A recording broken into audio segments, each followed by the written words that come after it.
The information shared in these conversations and videos are intended for general knowledge and entertainment purposes only. It should not be considered as legal advice or professional guidance. Additionally, any documentation or references to specific content are solely for the purpose of discussion and understanding. It does not imply endorsement, promotion, or support of said content. The views expressed in these videos and/or conversation are those of the individuals involved and do not represent any official stance or opinion. The content you are about to experience may contain strong language, including explicit words and phrases. This language is used for artistic expression and may be integral to the storyline or character development. It is important to note that the use of such language does not endorse or promote offensive behavior. Viewer discretion is advised, and please enjoy the show responsibly. Disclaimer. Copyright disclaimer under Section 107 of the Copyright Act 1976. Allowance is made for fair use for purposes such as criticism, comment, news reporting, teaching, scholarship, education, and research. The Canadian Copyright Act, Section 29, allows an individual to use copyright-protected materials when creating a new work, such as a mashup, and to post the new work online on a website like YouTube. Fair dealing provision for specific purposes like research, private study, education, parody, satire, criticism, review, and news reporting. Step up, step up! Yeah! We clash! We clash! We clash! We clash! Yeah! Step in the arena, mind locked and loaded. Truth on my blade, every line's exploded. You swing your words, I counter with precision. Battle of reason, this is my mission. Raise your fist, let them know. No. Raise your voice, let it blow. Woo! We clash our swords of reason. Cut through like no retreat. Yeah. No fear, no chain, no treason. Woo. We clash our swords of reason. Woo. We clash our swords of reason.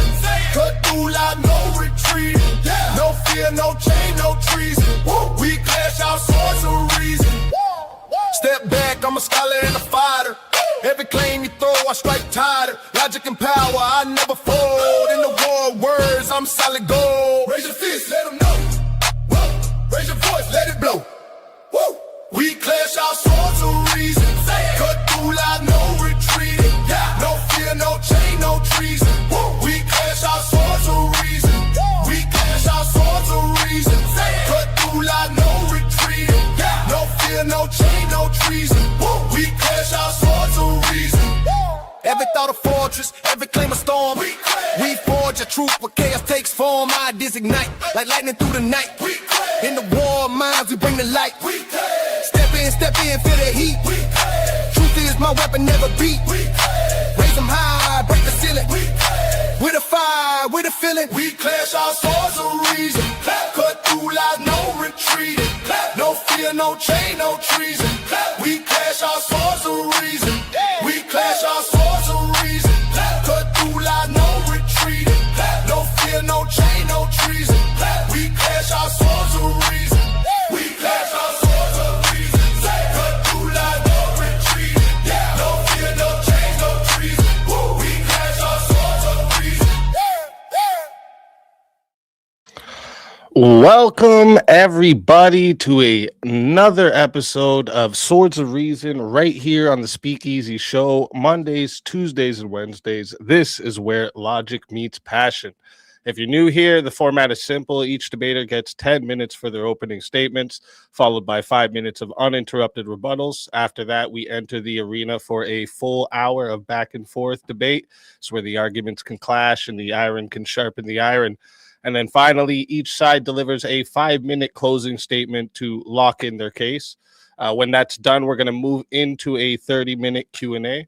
I'll drop a Q&A in the live chat for you guys, but keep in mind, Super Chats, PayPals, and Cash Apps will take priority. So if they fill up the whole 30 minutes, we may not get to the free one. So if there's something you want guaranteed to be asked, make sure you send it through one of the priority options. And once the formal debate wraps up, we're going to open the doors for the Chaos and Chill panel. This is where the community can hop in, challenge the debaters, ask follow-ups if the debaters choose to stick around, because that part is optional for them. But it's always where things get wild regardless. Today's debate prompt, the Iran war is justified. And for the affirmative, we have Counterpoints. He operates multiple YouTube channels, including Counterpoints 40K, where he breaks down Warhammer lore and sci-fi weaponry. and also Counterpoints Politics, where he engages in political debate and works to build a centrist coalition. Those and much more. So make sure you guys go check him out. The links are in the description. So go show some support. And for the negative, we have Casey Lee making his debut on Swords of Reason tonight, known for hot topic discussions and frequent panel debates. Casey Lee is an independent media creator, a software developer, finance nerd, and a corn advocate. Meaning he can code your app, explain your portfolio, and get your browser history question all in one sitting. All right. And you can find his links in the description. So make sure you give him a welcome to the Swords of Reason. With that being said, we're going to move right into opening statements. So Counterpoints, whenever you're ready for your opening, I will start the timer with your voice. Yes. So I very much doubt I'm going to need the full 10 minutes. I think I forwarded my perspective in the past. The Iran war, I think, is there's plenty to criticize. So, for instance, I don't think Donald Trump is the man to execute it. I think that the way that they prosecute it, it's dubious whether or not we're going to be able to change the results. But that doesn't change my moral calculus, and therefore whether or not the objectives of the war are just and therefore should be pursued either through soft power or hard power. As Clausewitz would say, war is just diplomacy by other means. So when it comes to the moral case for war, obviously there's a host of frames that we could go through. But the main one that I would go through is we either believe in free societies or we don't. And either American conceptions of liberal democracy and republicanism are either universal goods or they're not. I happen to think that freedom of speech, freedom of conscience are good, not just in the United States of America or in Western Europe, but they're good across the planet. I happen to think that the Second Amendment right to self-defense is not just good in the United States of America. It would be good if most countries viewed self-defense as a human right. I don't view the Fourth, Eighth, or 14th Amendments as solely American goods in reference to the concepts of due process, rule of law, equality before the law, et cetera, et cetera. I think the world would be a better place if they followed these conceptions as well within their own constitution.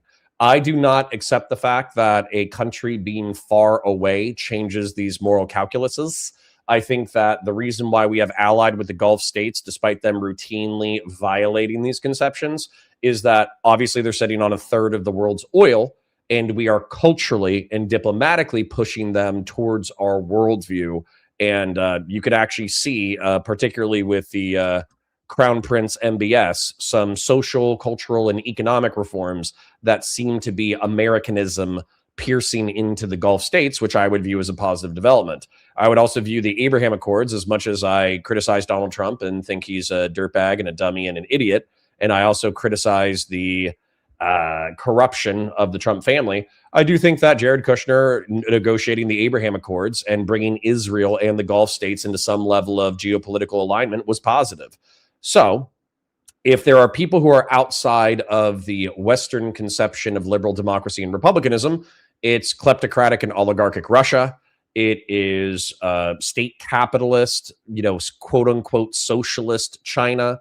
It's also theocratic authoritarian Iran. And it was also socialist Venezuela, although it seems like while we haven't achieved regime change in Venezuela, we obviously kidnapped their leadership and bent them slightly to our will. So I view that as a long-term project as well. So I'm happy to hear in this debate, criticisms of the way that we're prosecuting the war. We can talk about American war crimes. We can talk about meddling. We can talk about whether or not it is our right and duty to control the world's energy supply. We can talk about socialism versus theocracy versus capitalism, and which one do any of these philosophies, economic philosophies and political systems, have any claim to the planet. I'm happy to talk about all of that. But if you just criticize the stupidity of the Trump administration, we're probably not going to have very much to talk about, just because I'm probably going to concede all of that territory. So that's about 4 minutes. That's all I need. Let's take it from there. All right. Thank you for that opening. And with that, we're going to hand the mic over to you, Casey. Whenever you're ready for your opening, I will start the timer up with your voice.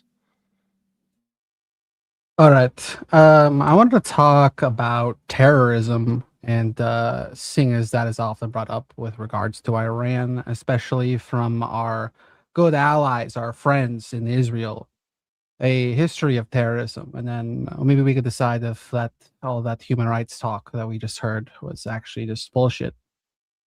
Let's start in 1944. In August, the Lehi, a Zionist militia group, attempts to assassinate the British High Commander of Palestine. In November 6th of that year, it succeeds in assassinating the highest ranking British representative in the Middle East, Lord Moyne. This would be during World War II, by the way, during World War II, while the British were fighting the Nazis. After the war ends, it gets worse. The Aragon in 1946, another Zionist paramilitary group, bombed the British embassy in Rome. A nice fuck you. Thanks for freeing us from fascism. June 1946, Zionists conduct attacks on 8 major railroads and bridges in Palestine. In July, in Aragon, that blows up the King David Hotel in Jerusalem, which housed the British civilian administration. 91 civilians dead. Later that year, a car filled with explosives is driven into the British administrative headquarters in Haifa, and what is referred to as the Sergeant Affair. Several British sergeants are kidnapped as leverage should the British undertake reprisals, which they did. Thus, the soldiers are found hanging in a tree. The location, however, was booby-trapped. Nice. Dozens more of that in the late 40s. We'll skip over. The Irgun, along with the Lehi militias, are later incorporated into the IDF, the Israel Defense Forces. Manak Begin, the head of the Irgun, is a later member of the Israeli Knesset and Prime Minister of Israel in the 1970s. And concerning the Lehi, a professor of Tel Aviv University writes, quote, their publications often contained references to the Jewish master race, contrasting the Jewish with Arabs who were seen as a nation of slaves. The Lehi advocated mass expulsion of all Arabs from Palestine and Transjordan, or their physical annihilation. To the Lehi, the British presence was seen as an obstacle to these ends. The Lehi, commander of European operations in the late 1940s, Yakov Eliev, described in his memoir his meeting with scientists in Paris who provide the group with cultures of cholera and typhus. The intention, Eliev writes, was to dump the bacteria into the London reservoir to cause a massive epidemic, forcing the British to withdraw from mandatory Palestine.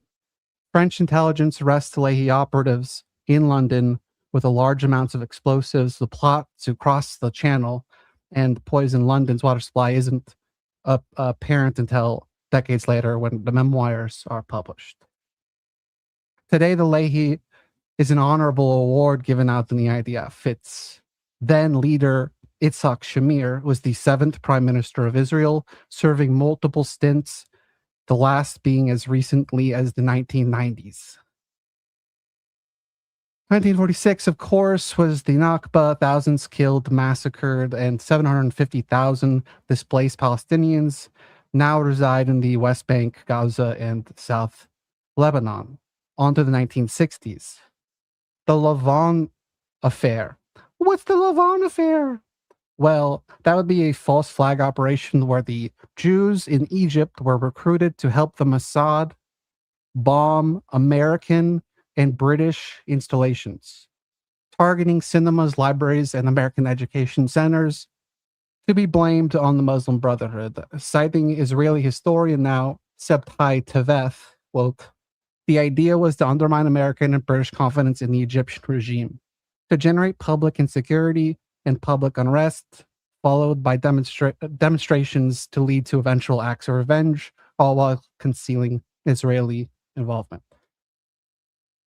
1967, Israel launches a surprise attack on Egypt, its neighbors to the east, in what later is called the Six-Day War, on the outside of which a jet with its country of origin markings removed, later identified as an Israeli Dassault Mirage 3, engaged in napalm bombings of the USS Liberty. The sailors report the second plane making strafing passes at American lifeboats, a war crime. 34 American soldiers would be killed by Israel and 171 injured.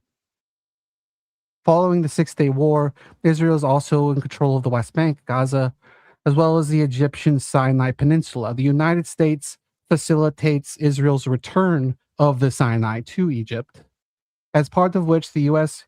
agreed to provide massive, sustained financial, military, and technological aid to Israel, exceeding billions annually.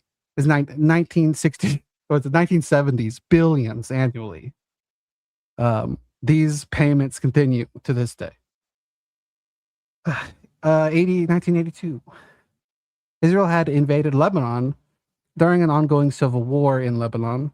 The reason for doing so was an assassination attempt blamed on the PLO, at the time Palestinian Liberation Organization, though it was later proven not affiliated with the PLO. Israel pushes north and holds outside of Beirut before eventually entering West Beirut on the 16th of September. This is the slums which many Palestinian refugees and the site of what is now called the Sabra and Shatila massacre. Between 2,000 and 3,500 civilians, mostly Palestinians and Lebanese Shias, are killed over the course of the next 2 to 3 days. Janet Lee Stevens, an American journalist, was present. She writes, quote, "I saw dead women in their houses with their skirts to their waists and their legs spread apart. Dozens of young men shot after being lined up against an alley wall. Children with their throats slit, a pregnant woman with her stomach chopped open, her eyes still wide open, her blackened face silently screaming in horror. Countless babes and toddlers who had been stabbed or ripped apart and who had been thrown into garbage piles." Janet, the journalist from Amnesty International, is later killed in a Beirut bombing. Later the year, the United Nations condemned the massacre and Israel in the resolution declaring the incident to have been an act of genocide. It also states that we affirm the nation of Israel to not be a nation of peace. The resolution passes 123 yeses, 0 no, 23 abstentions. The Nicaraguan delegate adds, quote, "It's difficult to believe that the people that suffered so much from the Nazi policies of extermination in the middle of the 20th century would use the same fascist, genocidal arguments and methods against other peoples." Before Israel had invaded Lebanon, there was not a thing called Hezbollah. And by 1985, Israel would be fighting the group as it attempted to hold portions of southern Lebanon, as Israel did. The day Israel pulled out completely became a national Lebanese holiday called the Resistance of Liberation Day. The Hezbollah would eventually fill 13 seats in the Lebanese parliament. In the 1990s, our friends Israel blackmailed our president, Bill Clinton, using secret recordings it had obtained of him and Monica Lewinsky. One specific ask was that we release the Israeli spy the Navy had arrested decades earlier. What great friends we have. Iran has never attacked the U.S. I'll say that again. Iran has never attacked the U.S. It's not planned to bomb U.S. facilities. It's not attacked Navy ships. It's planned false flag operations or otherwise. I suggest we do not to go far out of our way to protect Israel, a bad friend, a horrible ally, from the people they want oh so badly to genocide. Done. All right. Thank you for that opening statement. And with that, we are going to get into the rebuttal round. Each side will have 5 minutes to respond directly to the opponent's opening statement. So we're going to hand the mic, back to Counterpoints. Counterpoints, whenever you're ready for your rebuttal, I'll start the timer up with your voice. Yeah, so I'm a little confused, but I'm sure we'll get into it in the general. Effectively, like 90% of your statement was Israeli early 20th century terrorism, the Nakba, the Liberty incident, the invasion of Lebanon, and the massacre committed by the Christian phalanges in the Sabra and Shatila massacre. And then like asymmetrical warfare and intelligence operations committed by Israel And then, the last like 10 or 20% of the statement was Iran has never attacked the United States. I don't think that's true. Now, you could say that we deserved it, I suppose. If you wanted to go that route, you could go with that. But obviously, during the Iranian Revolution, there were Americans that were killed and kidnapped during the revolution. That was a huge part of the negotiations, and the fall of Jimmy Carter was the attempt to rescue the hostages. And then the rise of Reagan was claimed to be partially responsible for the release of the hostages during that time. Not only that, we've had military conflicts with the Iranians in the Strait of Hormuz and in the Persian Gulf before. We've had military beefs. I could even look up what led up to we've destroyed Iran's navy before. Arguably, the Iran-Iraq war, which immediately was after the Iranian Revolution, was fought in fear that the Iranians were going to steamroll Iraq and then go into Saudi Arabia. And, you can say, oh, well, Saudi Arabia isn't the United States and Iraq isn't the United States, but this is literally where 2/3 of the world's energy supply rests. So whether or not a regime hostile to the United States is, basically overthrows the Shah, and then basically 1/3 of the world's energy supply is no longer available to the Western world. We're currently fighting communism at that time. And then the military operations in the Iran-Iraq war basically could result in the destruction of Iraq and the invasion of Saudi Arabia. That's 2/3 of the world's oil supply. That's a huge fucking problem. And that was obviously like a massive proxy war that we fought for, I don't know, a decade. Further than that, during the Iraq war, the invasion in 2003, obviously the IRGC and the Mahdi militia, the Shiite militias in eastern Iraq, were supported by the Iranian regime. Not only that, but Bashir al-Assad was obviously a geopolitical rival of ours in the region that we wish to be deposed because he was an ally and proxy of Russia. The Iranians supported Hezbollah, Hamas, and Bashir al-Assad, and quite famously massacred tens of thousands or hundreds of thousands of people in the Syrian civil war. And then also not only that, but the Hazara militias in Afghanistan. The Hazara militias in Western Afghanistan, they speak Farsi. They're culturally parallel to, Persia or Iran. They were nowhere near as bad as the Taliban, to be clear, but there were Hazara militias that were anti-coalition during the Afghan conflict. So just to pretend, and here's the other thing too, like it almost feels like the argumentation leads up to, here's every crime that Israel has ever done.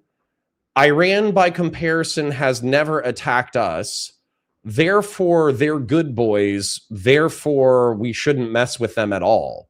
And I think that's kind of like a goofy implication, particularly considering like with the recent military operation, which once again, I'll add the addendum. I think that Donald Trump and his administration have absolutely bungled, but they didn't attack just American bases and just Israeli bases, which I think would have been a sane and proportional response to the decapitation strikes that we did. What they did is they attacked 14 of their neighbors, including Azerbaijan. Like what the fuck did Azerbaijan do to them? So I really don't buy this Israel bad, Iran's a good boy narrative, but maybe we can explore some nuance in your rebuttal and the general. So I'm looking forward to that. All right. Thank you for that rebuttal. And with that, we'll hand the mic back to Casey. Casey, whenever you're ready, I will start the timer up with your voice. All right, I'll help connect the dots. We have been told that we attacked Iran because Israel was going to, and we just had to join them. That's what we were told by the administration. We can give a lot of excuses for why we're attacking Iran, what we want out of the war or whatever, but I don't think these are reasons. I believe they're excuses. The reason I think is pretty clear. It's that Iran supports the people that Israel wants to genocide or remove from where they are at. they've been doing this for a long time, and they continue to do so. I don't have it in front of me. There's a quote in the late 1970s by Netanyahu that, like, if we get rid of the USSR, we'll have solved like terrorism. Like, or at the time the USSR was supporting the PLO. There was no Iran as we know it as a Muslim state or whatever. I think it's pretty obvious that the issue that Israel has is with people arming the people that they're trying to subjugate. Like, that's why we're attacking Iran. That's why I focused on our good friend Israel and all of their misdeeds.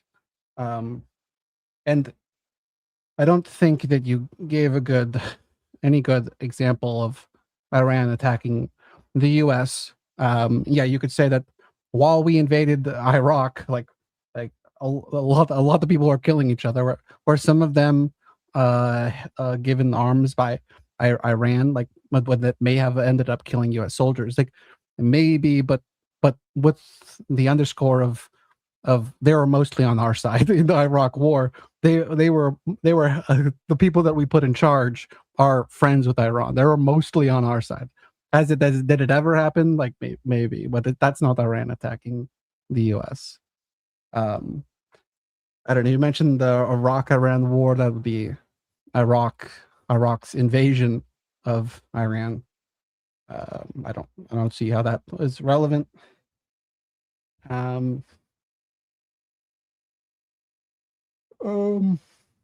I mean, and yeah, the whole idea of the proxy idea. Yeah, I feel like that's a main excuse for why we're doing. I like one of the reasons. I'm not sure how I feel about people armed by blank are equals those people are the ones attacking. Are we attacking Russia because we're arming the Ukrainians? I think that because Russia attacked Ukraine, I think that fight would be happening anyway. So so they're not. I wouldn't call them proxies, although obviously we are helping them. I would say the same thing about Hezbollah. I would say the same thing about Hamas. That these people would be fighting Israel anyways. Israel really doesn't like when people give them weapons. Like, that's driving this foreign policy. I would say that it's destroying America.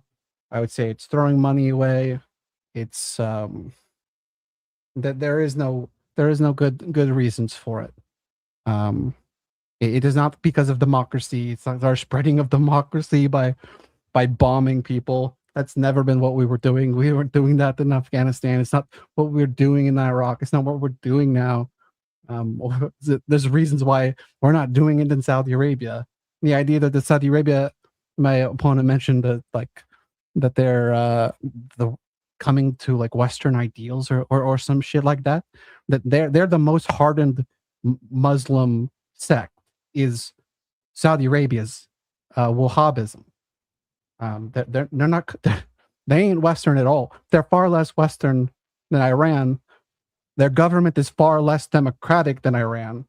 Like, why aren't we bombing Saudi Arabia? Yeah, like, you get a lot of noise, you get a lot of excuses. So let's just talk about the actual reason why we're bombing Iran. Yeah. All right. Thank you for that rebuttal. That's going to wrap up the rebuttals and great rebuttals from both sides. Before we move into the open hour of back and forth, let me talk to the audience real quick. If you're watching right now, make sure you hit the like button, subscribe to the channel, and subscribe to tonight's debaters. Okay, their links are in the description. And also, we host all kinds of debates here on Swords of Reason: politics, culture, ethics, internet topics, video games, anything where reasoning and passion can collide. So if you enjoy the format, make sure you stay locked in, because we have a lot more coming. And if you want to get yourself on Swords of Reason, head to discord.gg/bearcave, and you can message me or Tiny directly in there, and we'll get you set up. Also, for the live chat, after closing statements, we'll be doing a 30-minute Q&A. I've already put the Q&A there for you guys in the chat, but remember, super chats, PayPals, Cash Apps, Rumble rants, these will get priority. So if it fills the whole 30 minutes, the free chat questions may not get read. So if you have something you really want answered, send it through one of the priority options. We'll make sure it gets asked. And finally, thank you to both our debaters for being here tonight and sharing your perspective in the arena. Whenever one of you is ready to start up this open floor exchange, go ahead and jump in, and I'll start the timer with your boys. I want to submit the real reasons why we're doing this, because I think that was the thrust of what they were asking and stating. But there was also a few historical details that Casey scoffed at that I think are kind of silly and ahistorical. I can appreciate that Israel is motivated to attack Iran because there's a parallel between Iran and the USSR, where if they eliminate the states that are sponsoring even if you view the Palestine, like Hezbollah and Hamas, as freedom fighters, there's a logic to obviously eliminating their financial and logistical sponsors. You might not like that they want to do that, but that's obviously a rational motivation for a party. Now, one of the things that you just missed that I think is ahistorical and silly is you said that during the Iraq War in the 2000s that Iran wasn't involved in the training of militias that took on American forces. That's solidly ahistorical and very well documented.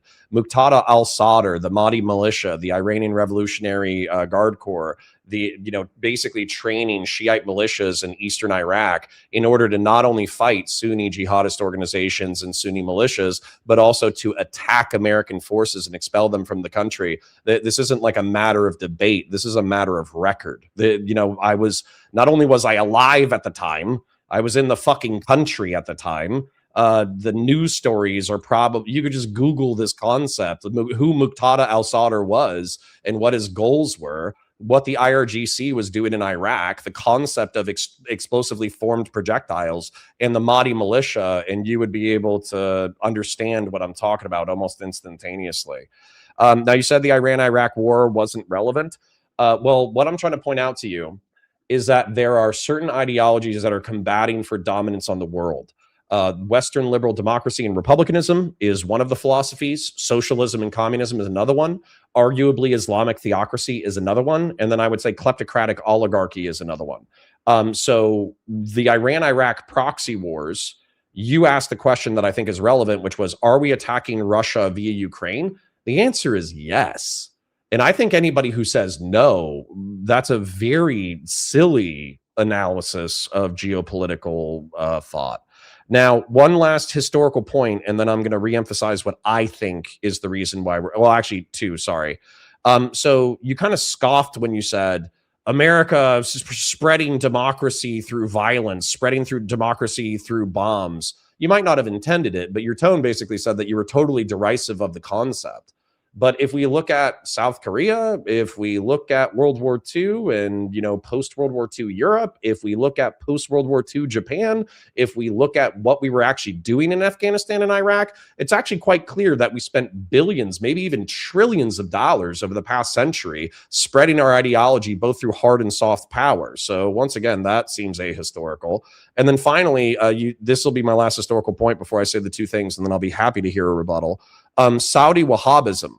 Okay, MBS's father was the person who was famous for funding Wahhabist madrasas across the planet and enforcing an increasingly conservative worldview in reference to Islam.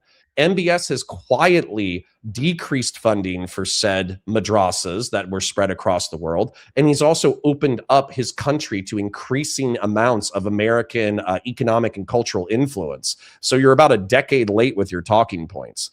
So what do I think it's about? Because you presented what you think it's about. I'll present what I think it's about.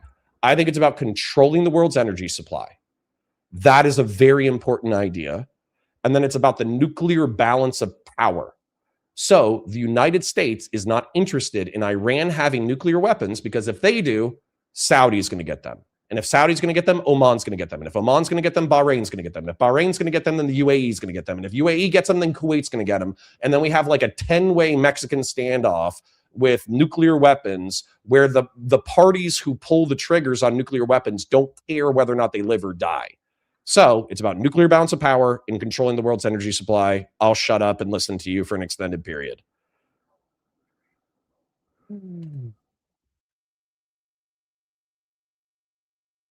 Casey. Yeah. Sorry. Yeah. Okay. So the problems with that are primarily that these reasons are sort of added later. First of all, as I said, they told us why they attacked. Second of all, controlling the energy supply, that would we're not actually, when Trump says that we've accomplished all our goals, we're not controlling their energy supply. So it's weird that you say that's a reason, but Trump has already said that we've accomplished all the things and we didn't accomplish that. So I don't think that's a reason. As far as the nuclear thing, that's weird because our CIA, our head of intelligence, whatever Tulsi's role, whatever position is called, she says that Iran wasn't seeking a nuclear weapon. So that's weird. And also, we had previously been able to negotiate with Iran them not pursuing a nuclear weapon. The only reason that they had 80% uranium is because Trump ripped up the agreement so they couldn't do that. So then they were allowed to do that. Like, there's no reason to think that Iran can't be negotiated with, because they were negotiated with before. These are bad reasons that don't make any sense. If you want to stand on them, like, go ahead. So tell me why I'm wrong. Okay, I'll be happy to. So, number one, Trump is a liar and an idiot. That's the first thing. So if Trump ever says, this is done, I won, we won bigly, it's beautiful, we accomplished everything we wanted to accomplish, if you can know the motherfucker is lying because he's breathing and he's talking. He is actually one of the most, he's almost a uniquely incompetent presidential figure in American history. It's actually mind-blowing how big this guy is, a retarded piece of shit. So number one, just take whatever Trump says and just like crumple it in a piece of paper and throw it the fuck away, because the guy is truly an idiot. Also, not just that, but there can be multivariable reasons for doing something. So for instance, if I go eat today and I want mac and cheese, well, maybe the reason why I want mac and cheese is because it's tasty, but maybe I also want carbs. Maybe I also want protein because I'm going to go lift weights even later.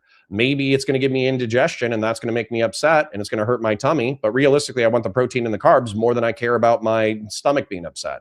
So just saying, I have one reason why something is happening and there can be no other reasons, that doesn't even logically follow. It doesn't even make sense. Then you said there can be only no other reasons. Well, okay. Well, I gave you two reasons, and I think they're perfectly rational, and I'll explain why momentarily. I explained to you why they're not rational.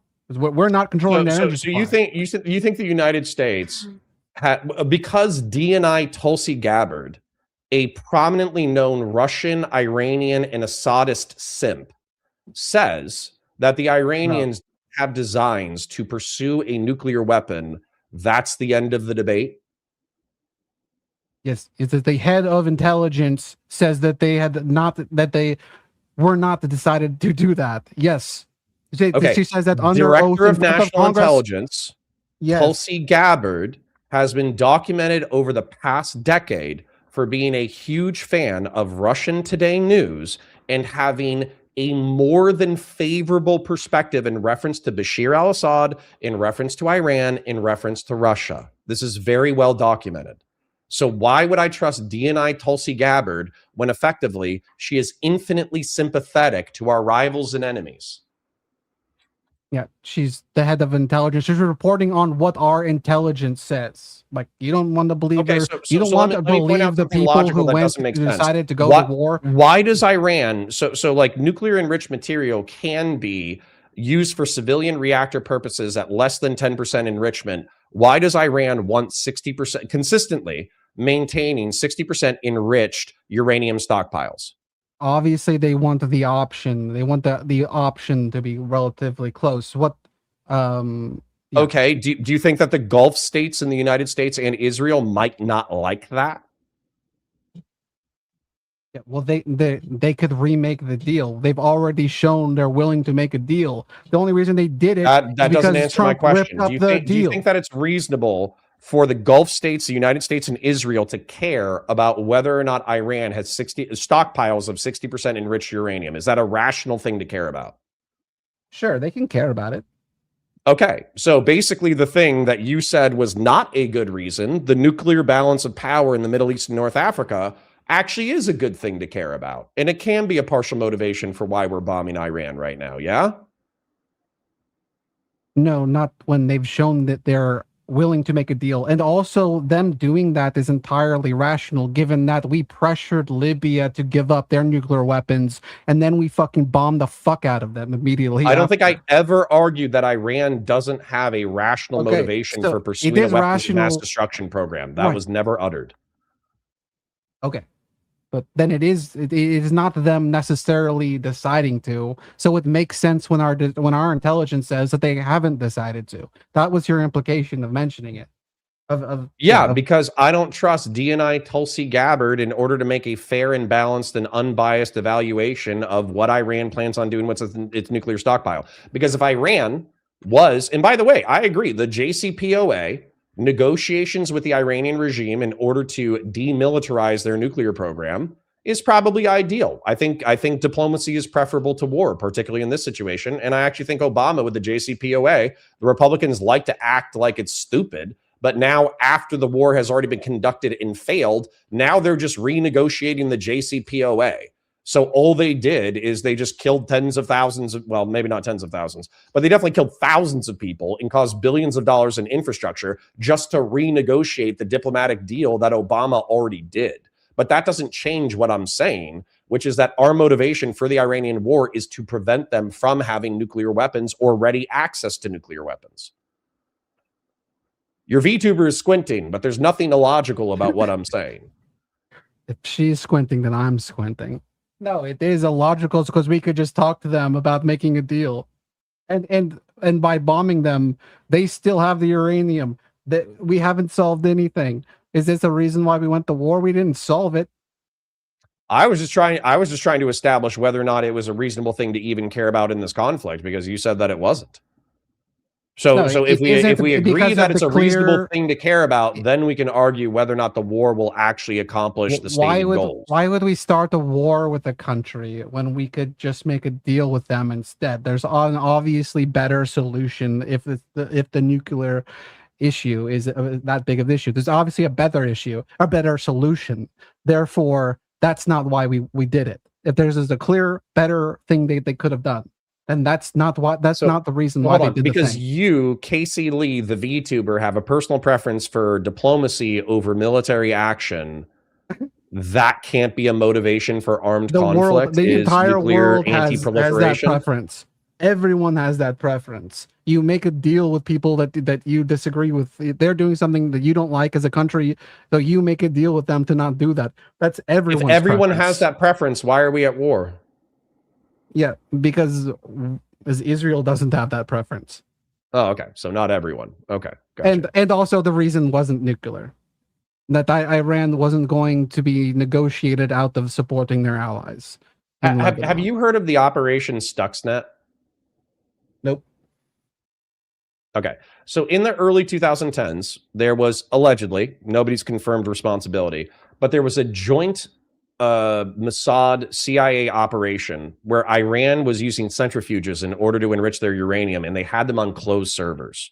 So allegedly what happened was either a Mossad agent or a CIA agent infiltrated the centrifuge lab, injected a computer virus into the centrifuges, and then destroyed Iran's uranium stockpile in the early 2010s. And also, it's argued that CIA and Mossad have been assassinating Iranian nuclear scientists for the past 10 or 15 years in reference to their enrichment strategy. So if you're trying to dismiss, because I mean, I think I've already established it, but if you're trying to dismiss nuclear proliferation and balance of power in the Middle East and North Africa as a non-issue, how do you justify that position in light of those facts? Like, if we don't care about nukes, why are we killing scientists? Why are we sabotaging their equipment if we don't care about nukes?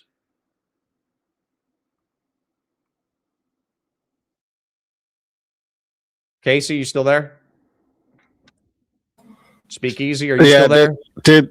Did Casey freeze? Or?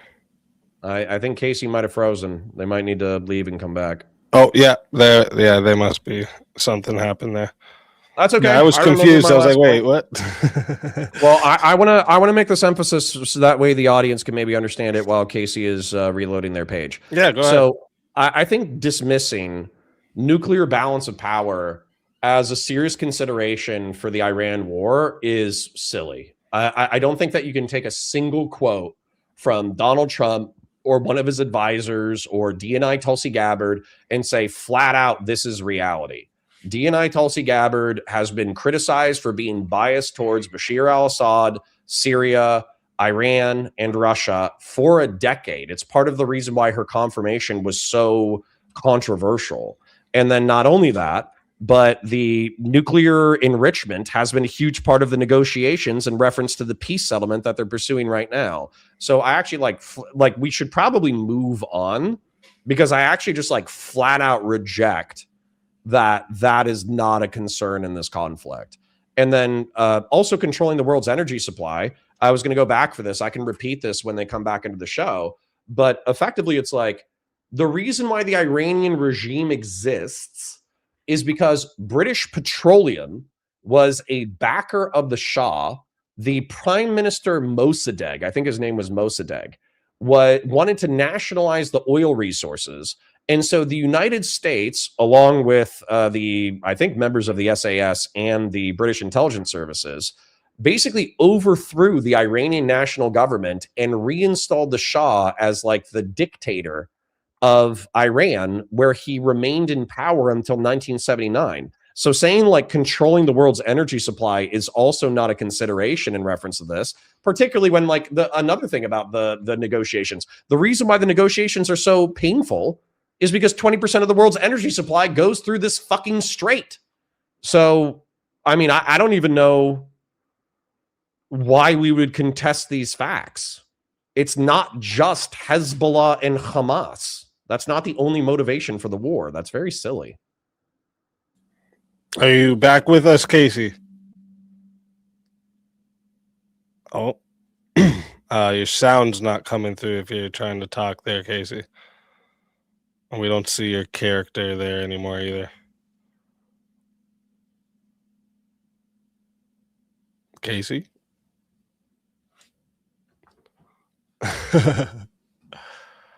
Technical difficulties over here, folks. I can yap if you just want me to yap for a minute. Yeah, if you have more to say, go ahead. Yeah. If you want to shout anything out that you're doing coming up, anything while we have a minute, go ahead. Sure.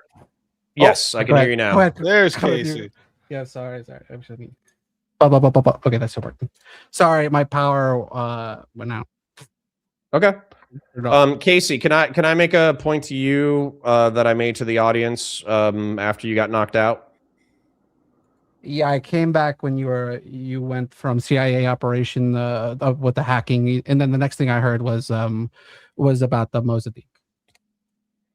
Yeah, so Mossadegh, right? Mossadegh was the Iranian representative. I think he was the prime minister in like the 50s or 60s who wanted to nationalize Iranian oil. British intelligence services and American CIA overthrew Mossadegh, reinstalled the Shah as the dictator of Iran, and it was the Shah who was overthrown in 1979. So if it's quite clear that the United States was conducting paramilitary asymmetric intel kinetic operations in order to maintain the Shah in power, how can you say that like energy is not a major calculation in this conflict? And then, sorry, one more point and then I'll shut up, I promise. But considering that a part of the negotiations is reopening the Strait of Hormuz because it's so critically important, because 20% of the world's energy supply flows through the Strait of Hormuz. Like, how can you say that that isn't a part of this conflict?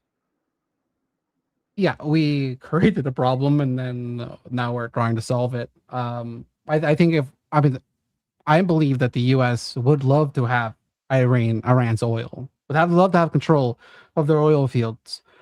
However, in order to do that, you would likely need to use ground troops. We might still do that, but I think from the onset we weren't prepared to do that.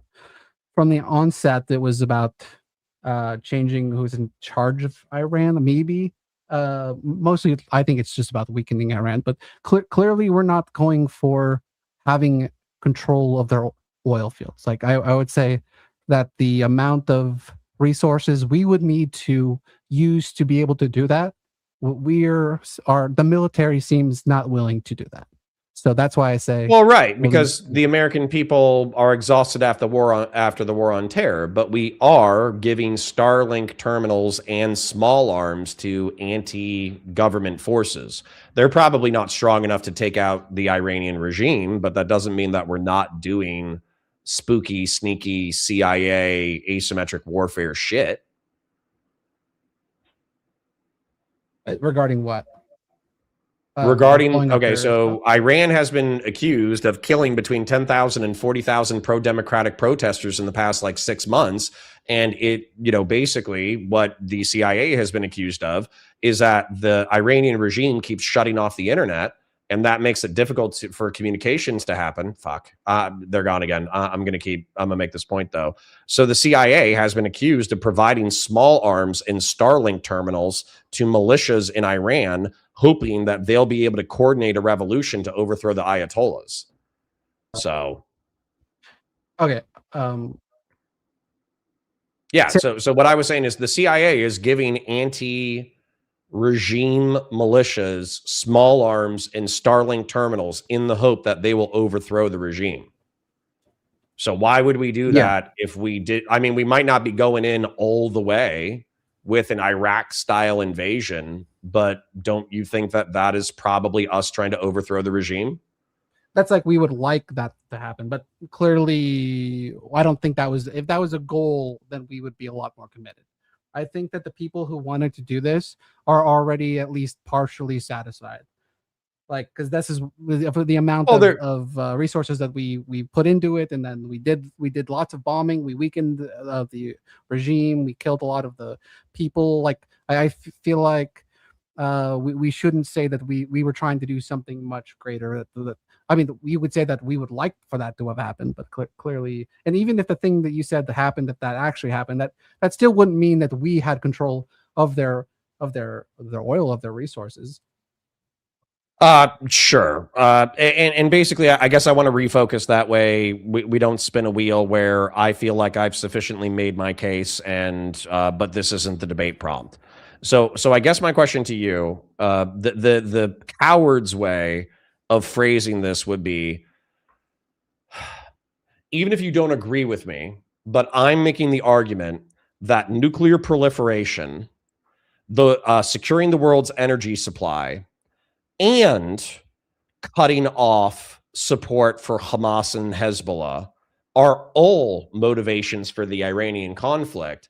Is that just or not? Because I mean, that's the debate prompt. So are these three things something that the Western world should pursue or no? Right. I think it's obviously no. And partly the thing about going through the history of all of Israel's fuck ups and massacres, and even like fucking spying on us, even fucking blackmailing U.S. presidents, is that there's never any backlash there. That our relationship with Israel, we would be better off if we made friends with Iran instead of it being impossible to do that because of Israel. Israel is a horrible, horrible ally and a horrible, horrible friend.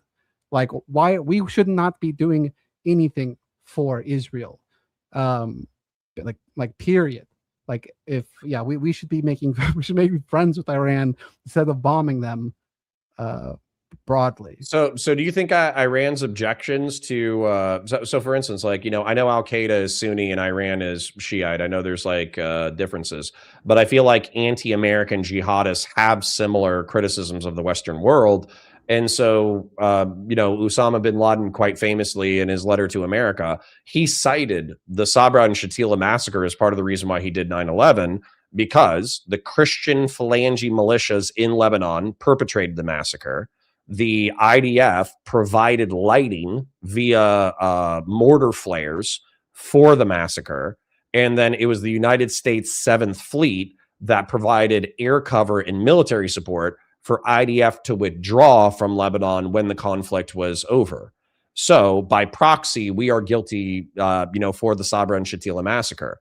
But another thing that Osama bin Laden cited for his hatred of America was the fact that when the Iran-Iraq war kicked off, it was American ground forces, effectively Kafirs, you know, disbelievers, who were, you know, Satanist, hedonistic, nihilist, drug-abusing, sexual degenerates who were called into militarily secure Saudi Arabia. So even if the Shatila massacre had never happened, even if Israel had never done what it's done, even if Israel had never existed, are you presuming that there wouldn't be like jihadist terrorists in the Middle East and North Africa who wouldn't resent our military presence? Why would we need the military presence? Honestly, man, that's almost like a mind-blowing statement. Have you ever heard of like the OPEC crisis in the 1970s?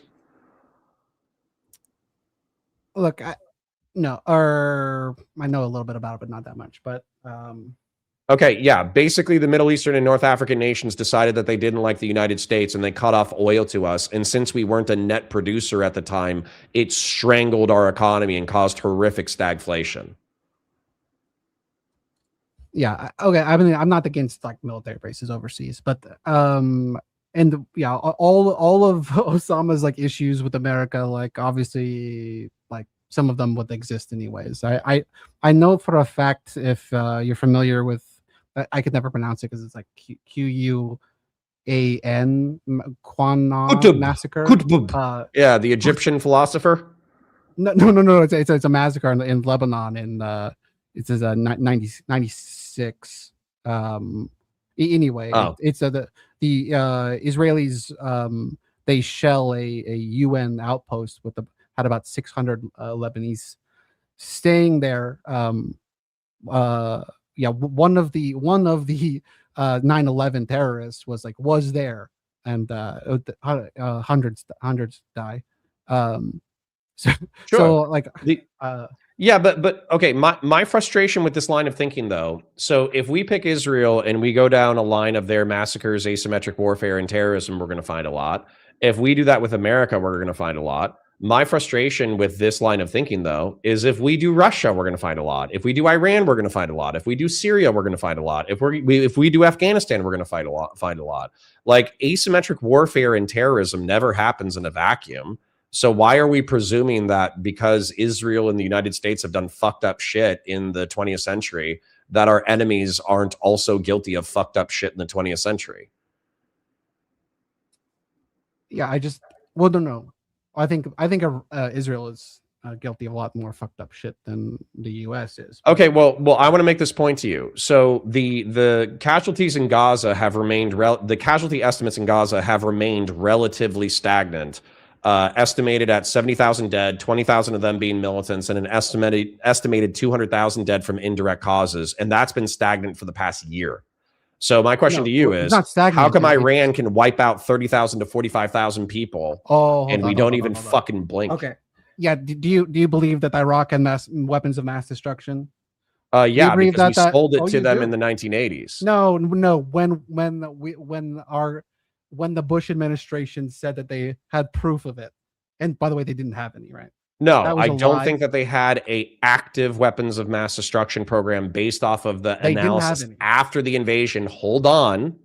But in the 1980s, during the Iran-Iraq war, we sold them the precursors for botulism, anthrax, and VX gas, and they used it against their own civilian population multiple times. And the Iranians. But we had no evidence that they still. they used chemical weapons against Iran. I'm sorry, I can't hear you. It's very quiet. They used. I'll turn myself up. They used chemical weapons against Iran, but Correct. But more importantly, we didn't. They said they got rid of it. We had no evidence that they had it. We lied to get ourselves in. That they debated what lie to tell. They debated whether we should connect Iraq to 9/11. This is in the unclassified memos between Rumsfeld and Cheney and all the others. Like they had a list of things like to get them into the war. Iraq never had Rumsfeld and weapons of mass Cheney have a pretty destruction. long documented history of wanting to invade Iraq before 9/11 2001. That's true. What's also true is that Saddam Hussein himself said that he was being vague and shitty about UN inspections on purpose because while he wanted to sufficiently comply with the international community in order to not get invaded, he also didn't want his neighbors to think that he had no WMDs because he didn't want to get invaded by his neighbors. No, before we invaded, he literally That's from said, Saddam he himself. Why are you shaking your VTuber head at me? Wait, he used some random fucking quote sometime. He literally agreed to our inspectors going anywhere on a dime. On a dime, his office, his fucking toilet. Right. And when they actually did the inspections, they would delay. And they would do it like Hans Blix or whatever would basically say, yeah, we got 95% of what we wanted, but we didn't get XYZ, ABC. Yeah, that was very common. I was alive at the time. What don't you understand about them having a meeting about like what lies to tell? Like there was literally a list of what lies they should tell. One of them was like anthrax ? One of like they were literally like coming up with. You understand? We sold them anthrax, right? You understand? So hold on. You need to back up a little bit because you know just enough information in order to narrativize it and be dangerous. This is just like my debate with Teriak. You understand that Germany, the United Kingdom, and the United States sold Iraq anthrax in the 1980s. Said they never had any. I said they got rid of it, and then we had an agreement to check whether they did or not. We never found any. We lied about them having it. We lied about finding evidence. There was no evidence that they still had it. Them having it at one point doesn't mean they always have it. Like, is your brain? Yes, is your correct. Brain functioning? And I already told you about the UN inspections, where effectively what would happen is when they went to do the UN inspections on a dime, like Saddam himself said that he would engage in ambiguity where they would delay inspectors at certain locations. That way they could move shit around and this, that, the other, so they could still pretend that they had something, but be compliant enough to not get invaded. That's from Saddam Hussein, the president of the fucking country.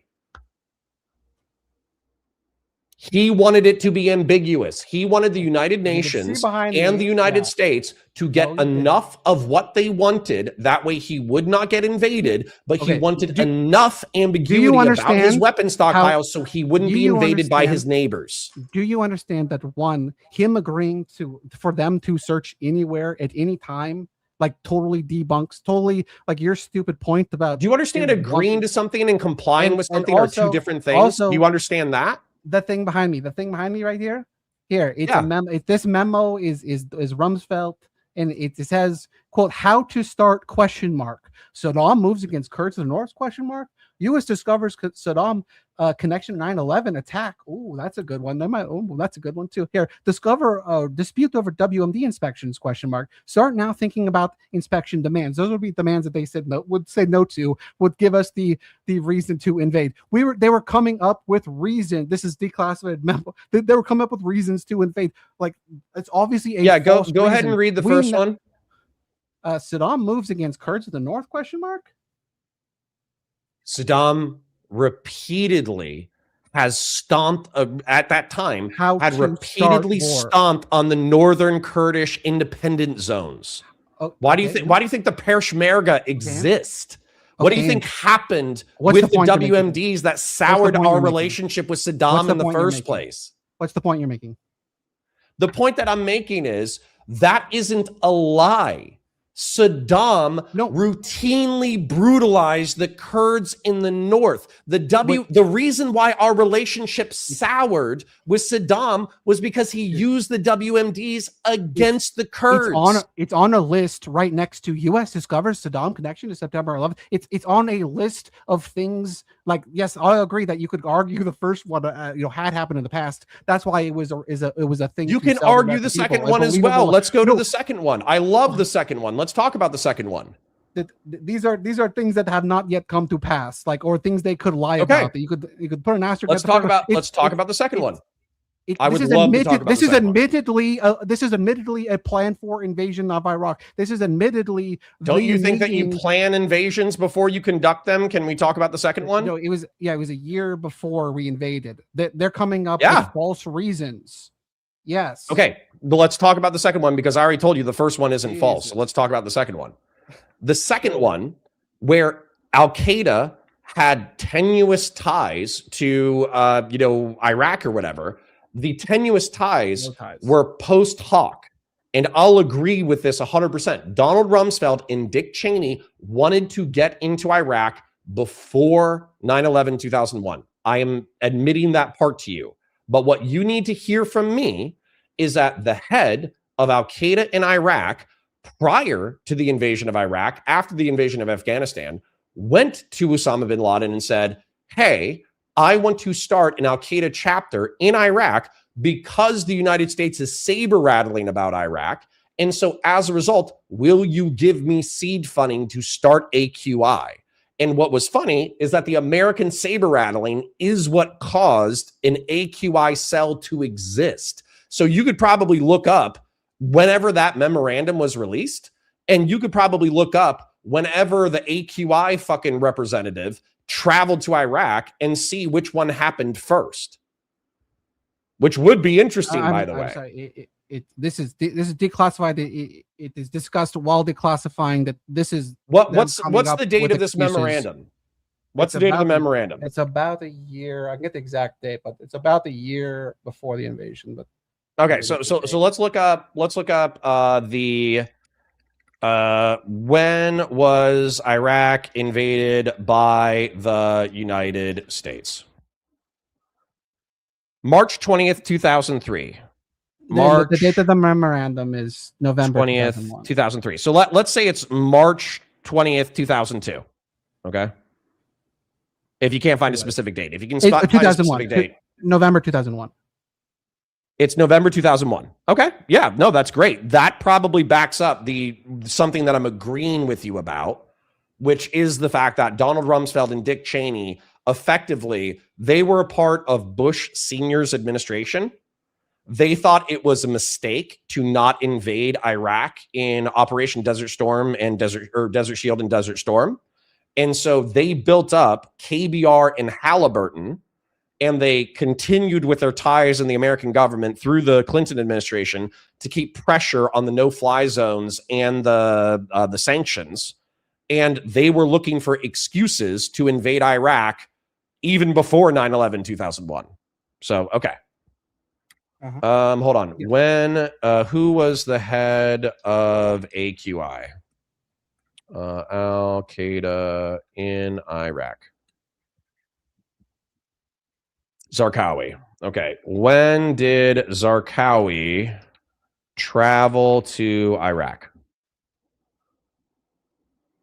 April or May of 2002.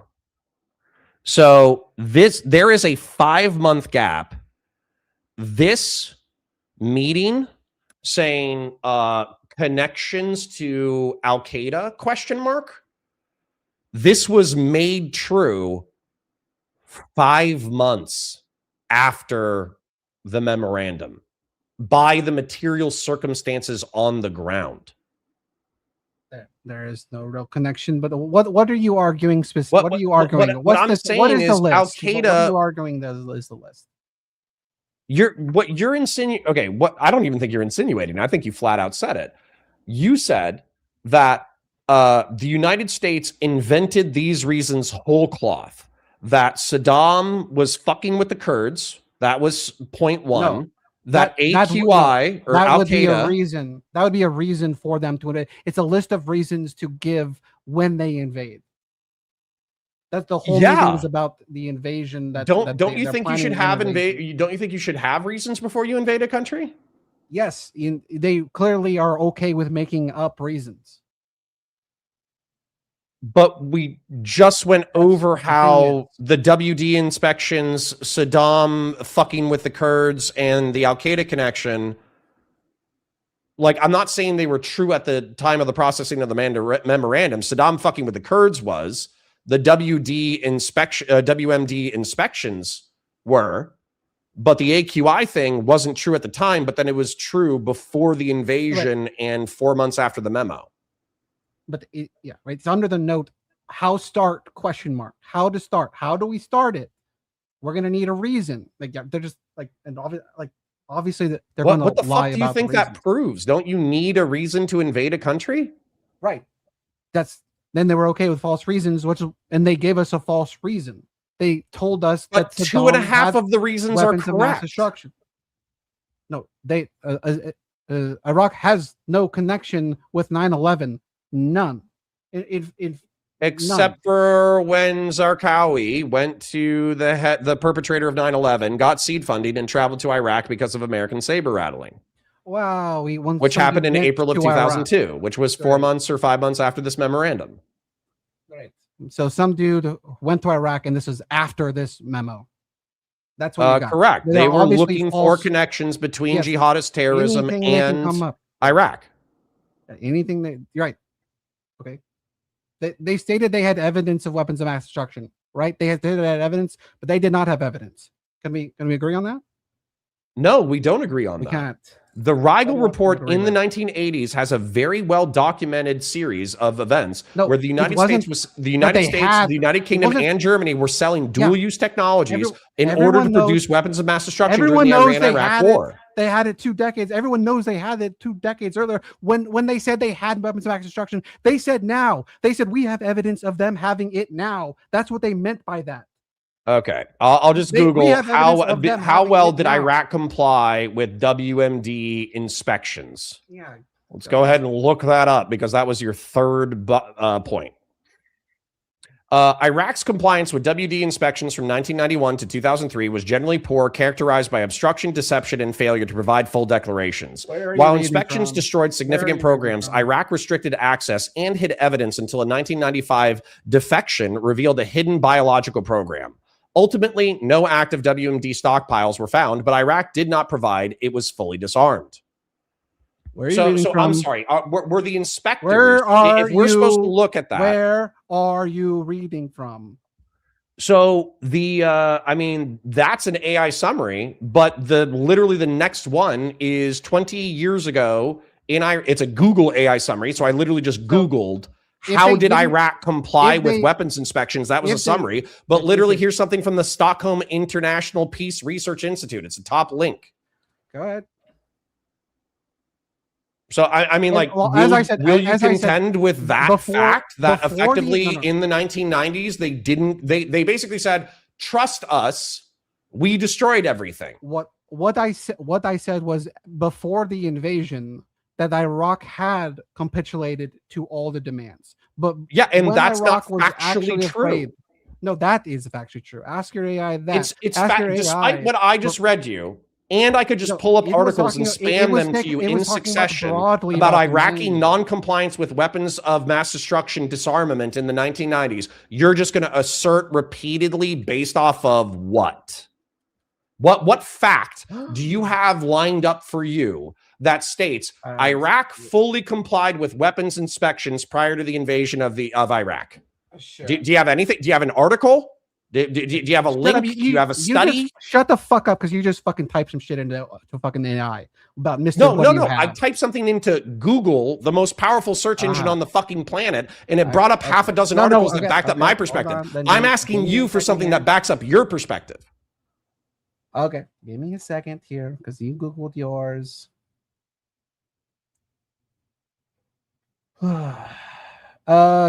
In late 2002 to early 2003, under UN Resolution 1441, Iraq was given a final opportunity to comply with the disarmament. Here is how that played out. The process situation. On the procedural level, Iraq did meet many demands, access. They allowed UN, blah, blah, blah, and IAEA inspections to return for the first time since 1998. Inspection conducted over 900 inspections at 500 sites, including quote, presidential sites. That's like his offices and shit that were previously off limits. Destruction. Iraq began destroying their Al-Samad 2 missiles under UN supervision because they slightly exceeded the allowed range. Wow. The substance conflict. The US and the UK argued that Iraq had not capitulated to the spirit of the demands. Amazing. The 12,000-page declaration, Iraq submitted a massive document claiming they had no WMDs. The US called this, quote, pour in new information. Yeah, you read that right, but I don't know. And a, quote, material breach. The burden of proof. The U.S. maintained that the burden was on Iraq to prove they had destroyed old stockpiles, to prove a negative. Iraq claimed they had destroyed them. Are you retarded? You think you think that destroying a stockpile is a negative? Yes. You think that I have a pence? Hold on. Let me find something that I can break that I don't give a fuck about. Okay, how do you? I'm going to break. I am going to break this paintbrush. It's broken. Did I prove to you that I just broke this paintbrush? No, I think you have other paintbrushes. Prove to me. You're right. Prove to me you broke all your paintbrushes. Prove to me. Well, I'm not going to because I have a shitload of paintbrushes. You're right. You can't prove it. You could literally break all of them, but I could still say you haven't broken all of them, and you can't prove me wrong. Yes. Do you know why? Do you know why? Because you can't prove a negative. Do if you were a responsible country in development of weapons of mass destruction is you would create an inventory of all of your claimed stockpiles of weapons of mass destruction, and then you would destroy them aligned with your inventory. And what happened from 1992 to 1998, which your article just said, is Iraq didn't comply with that. Then they kicked out the inspectors for 5 fucking years. Yeah. And then they invited the inspectors in after having 5 years to possibly hide their program. What I said. So I'm sorry if I don't just trust Iraq randomly. Like, what the fuck? Like what logic are you using? They literally capitulated to all the demands. Was what I said from the beginning. That's the word. What do you got? And you know what's even funnier about this? Mr. I don't know enough. Defunct stockpiles. We found their old weapons program. So you're saying that they were 100% disarmed? We found their old shit. No weapons of mass destruction. Are you saying we found weapons of mass destruction? You saying we found it? Yes, we did. That's amazing. We found defunct weapons of mass destruction, not an active program. We found old stockpiles. Did we find weapons of mass destructions in Iraq? Yes. You fucking retard. Really? Because the world says no, we didn't. Outdated WMDs in Iraq.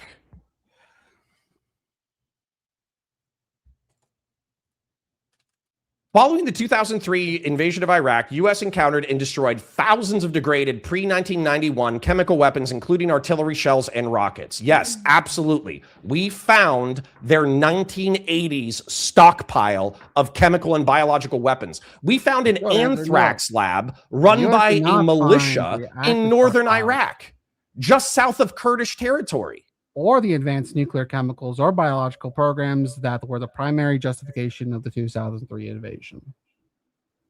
Correct, because they didn't have an active program. Amazing. But they still had stockpiles of old shit.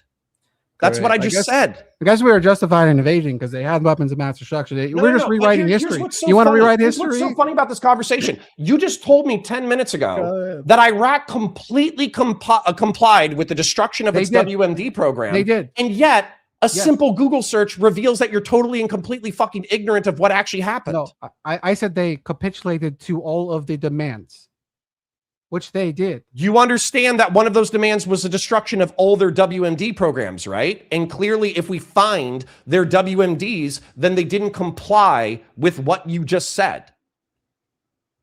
The facts of the matter. It's really this simple. Did you destroy your WMDs, yes or no? Yes, I did. I found your old WMDs. You didn't comply. It's really that simple. Found some shells or something. How many were there? Was there 10 of them? Was there 12 Do you of think them? no, they said thousands. Thousands, but that's not them having it. The world is decided on this. I'm sorry, they didn't have chemical weapons of mass destruction. They didn't have chemical weapons. They didn't have them. There were none. I'm sorry. You can read whatever little I fucking could article, literally whatever click on fucking this bad right source. now, Yeah, and it's an article about them. It's from the Associated Press of them finding. You clearly don't understand words, which is very frustrating in a debate. Do you understand that in the 1980s, Iraq produced tens of thousands of WMDs that were put in artillery and rockets? And then in the 1990s, they failed to comply with inspections. Then in 1998, they kicked out inspectors. And then from 1998 to 2002, there were no inspections. Then they invited the inspectors back in, and the United States said, hey, you guys are just playing hide the ball, and we think that you have an active WMD program, which they didn't, to be clear. They did not have an active WMD program.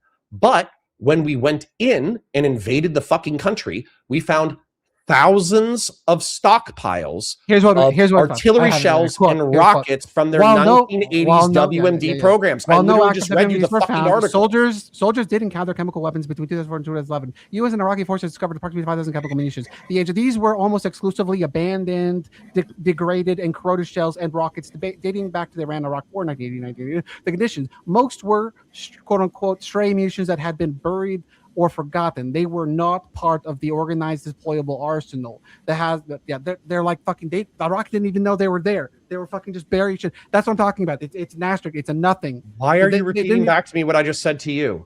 No, it is not a good faith comment to say that they did have WMDs or whatever, just because you could find some. You just said they had fucking thousands of them. They buried them in random locations and they forgot where they were. Is that compliant? Hold on. This is actually so mind-numbingly simple. I can't believe that this is invaded Iraq because on. they had forgotten about buried munitions. I say, is that right? Hey, Casey, you got to give me all your drugs. And you say, okay, I'll give you all my drugs. And then I go to try to inventory your drugs, and you don't allow me to inventory your drugs. And then you say, I gave up all my drugs. I already gave you all my drugs. Well then, because let's just say I'm a cop in this hypothetical, I get a warrant for your house, and I dig in your backyard, and I find pounds and pounds and pounds of drugs in your fucking backyard. And you say, oh, I forgot about those drugs. No. Did you have drugs? No, yes it's not. or no? They weren't hiding the fucking drugs, right? They literally said that they were fucking hiding stockpiles in what you just read to us. All right, real quick for a second. Just want to pop in here for a quick second, just so we can bring it back to the resolution of regardless of where you guys stand on the Iraq invasion, how does that example support or weaken the claim that a war with Iran is justified? It's because narratives become popular and ahistorical, and they don't actually study evidence or even acknowledge words and articles that they themselves are fucking reading, which is amazing. Exclusively abandoned, degraded, and/or corroded shells. That's what I fucking read, motherfucker. Yeah. Oh, okay, hold on. Read the whole paragraph again. Exclusively abandoned, degraded, corroded. Not the phrase. Read the paragraph. Do you know the difference between a phrase and a paragraph? Almost exclusively abandoned, degraded, or corroded shells and rockets dating back to the Iran-Iraq War. So you don't know the difference between a phrase and a paragraph. You understand? So I'll educate you on the difference between a phrase and a paragraph. So a phrase is a component of a sentence. A paragraph is multiple sentences stacked together. So what you've done two or three times now, because you don't know the difference between a phrase and a paragraph, is you've read the same phrase over and over again. I'm asking you to read the paragraph, which is multiple sentences. So would you read the multiple sentences from the paragraph, which is a subcomponent of a piece of writing? Can you read the whole paragraph, please? Am I louder now? You're louder now. Okay. I'll tell you what, I'll scroll down a little bit to make it more clear because I control F for the word hide, or I only got hid. The ultimate irony is that while the US invaded on the premise that Iraq had not capitulated and was hiding weapons, the post-war Iraq survey group concluded 1. No WMD stockpiles existed. 2. No active nuclear program existed. 3. Iraq claims were largely true. Bottom line, Iraq technically, quote-unquote, capitulated to the physical demands of letting inspections in. They could not capitulate to the demands of handing over WMDs they no longer possessed. This created a catch-22, right? So they weren't hiding. They was not hiding. They just bury them in the desert for fun? On the drug analogy, it's like you found some under a cushion, a bed cushion that person didn't even know was there. That's what happened. Like, yeah. That's a responsible way to run a country. Just bury thousands of artillery shells and rocket shells filled with VX gas. Who still defends the Iraq war invasion. We're talking to someone who still buys the reasons why they invaded Iraq. That's the fucking because bottom you're line retarded here. and you can't That's even the read. Connection here. This guy will fucking agree to anything probably that the US does ever. I'm just guessing. Seems like. Regardless of this, again, I just want to ask the question: if regardless of where you stand on the Iraq war invasion and what happened there, how does that weaken or strengthen it being justified, the Iran war? I think the original argumentation was effectively that like Israel and the United States have made up I'm assuming this is the argumentation. I don't even know if we got there. They've made up whole cloth the reasons why they've invaded the Middle East and North Africa. It doesn't, weirdly enough, it doesn't have anything to do with anti-nuclear proliferation. It doesn't have anything to do with controlling the world's energy supply. That seems pretty fucking silly to me. And then I feel like Iraq, maybe I'm thinking too hard, but it feels like you were trying to draw a parallel between the exaggeration of the American government in reference to Iraq's W&D programs compared to the current intel analysis of what Iran has. That's like the smartest thing that I could come up with as far as an argument for your perspective. I did bring up the Iraq reasons for invading in response to the number of people who Iran recently killed. I'm sure they killed people or whatever, but I think that number is grossly large, and if you go by like Reuters reporting or whatever, it's like I don't know, 2,000 to 3,000 or something. So when I said that in response to like 10,000, or some people are like 40,000, just like make up a number, I was referencing the idea that the U.S. will propagate a lie when they're about to invade a country. They did it partly at Vietnam. They did it in the first Iraq war. They did it, and I agreed with that war. They still had some girl go up and talk about our Iraqis like killing babies in the hospital or some shit like that. So our challenge is not to use the excuse given by the Pentagon that right before they attacked, because it's usually not accurate. Sorry, I'm just on a debunking spree. So basically, descriptively, it's like, all right, if you want to meta, we can meta it. So the question is, like socialism, for instance, in Southeast Asia, if you want to go to Vietnam. So socialism was spreading in Southeast Asia. So is it the United States' concern whether or not governments become socialist or communist? I would argue that, yes, it's absolutely the United States' concern whether or not countries are mixed economy, liberal, democratic republics, or whether or not they're authoritarian, socialist, and communist hellscapes. Same thing that I would argue with like theocratic, anti-Western regimes that support Russia and China. I think it is in our interest in order to effectively, through soft power would probably have been better, but it's still a moral fight.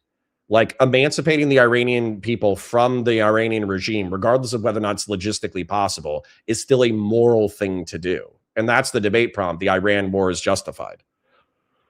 So you think firebombing villages in Cambodia do you think that was moral? You think whatever Cambodian, especially if they're Cambodian Khmer who go on to massacre 30% of the population of the country. They were just villages. They were just villages. Yeah, I'm sure. you've proven a huge understanding of military history tonight. So I'll trust you that we just firebomb civilians for shits and giggles. What? Okay. I've literally dude, not been wrong. Even like just like South Korea, Western Europe, these are evidence of like tens of millions of people being emancipated from fascism and communism worldwide, and you just ignore them as historical examples. It's actually mind blowing the amount of Western firebombing of literal villages like annihilated the brain of Westerners. Right. They were too close to the border, so we started firebombing them. We didn't tell anyone we were doing it because it was fucked up. Then we did it. There's villages. That's what we targeted villages. Is all the villages. And I'm sorry, what did the Cambodian Khmer do immediately after, or even while the United States forces were in there? What did the socialists and communists do simultaneous to the United States war fighting? We were targeting villages. Yeah, okay. And then also, did we ever go into northern Vietnam militarily?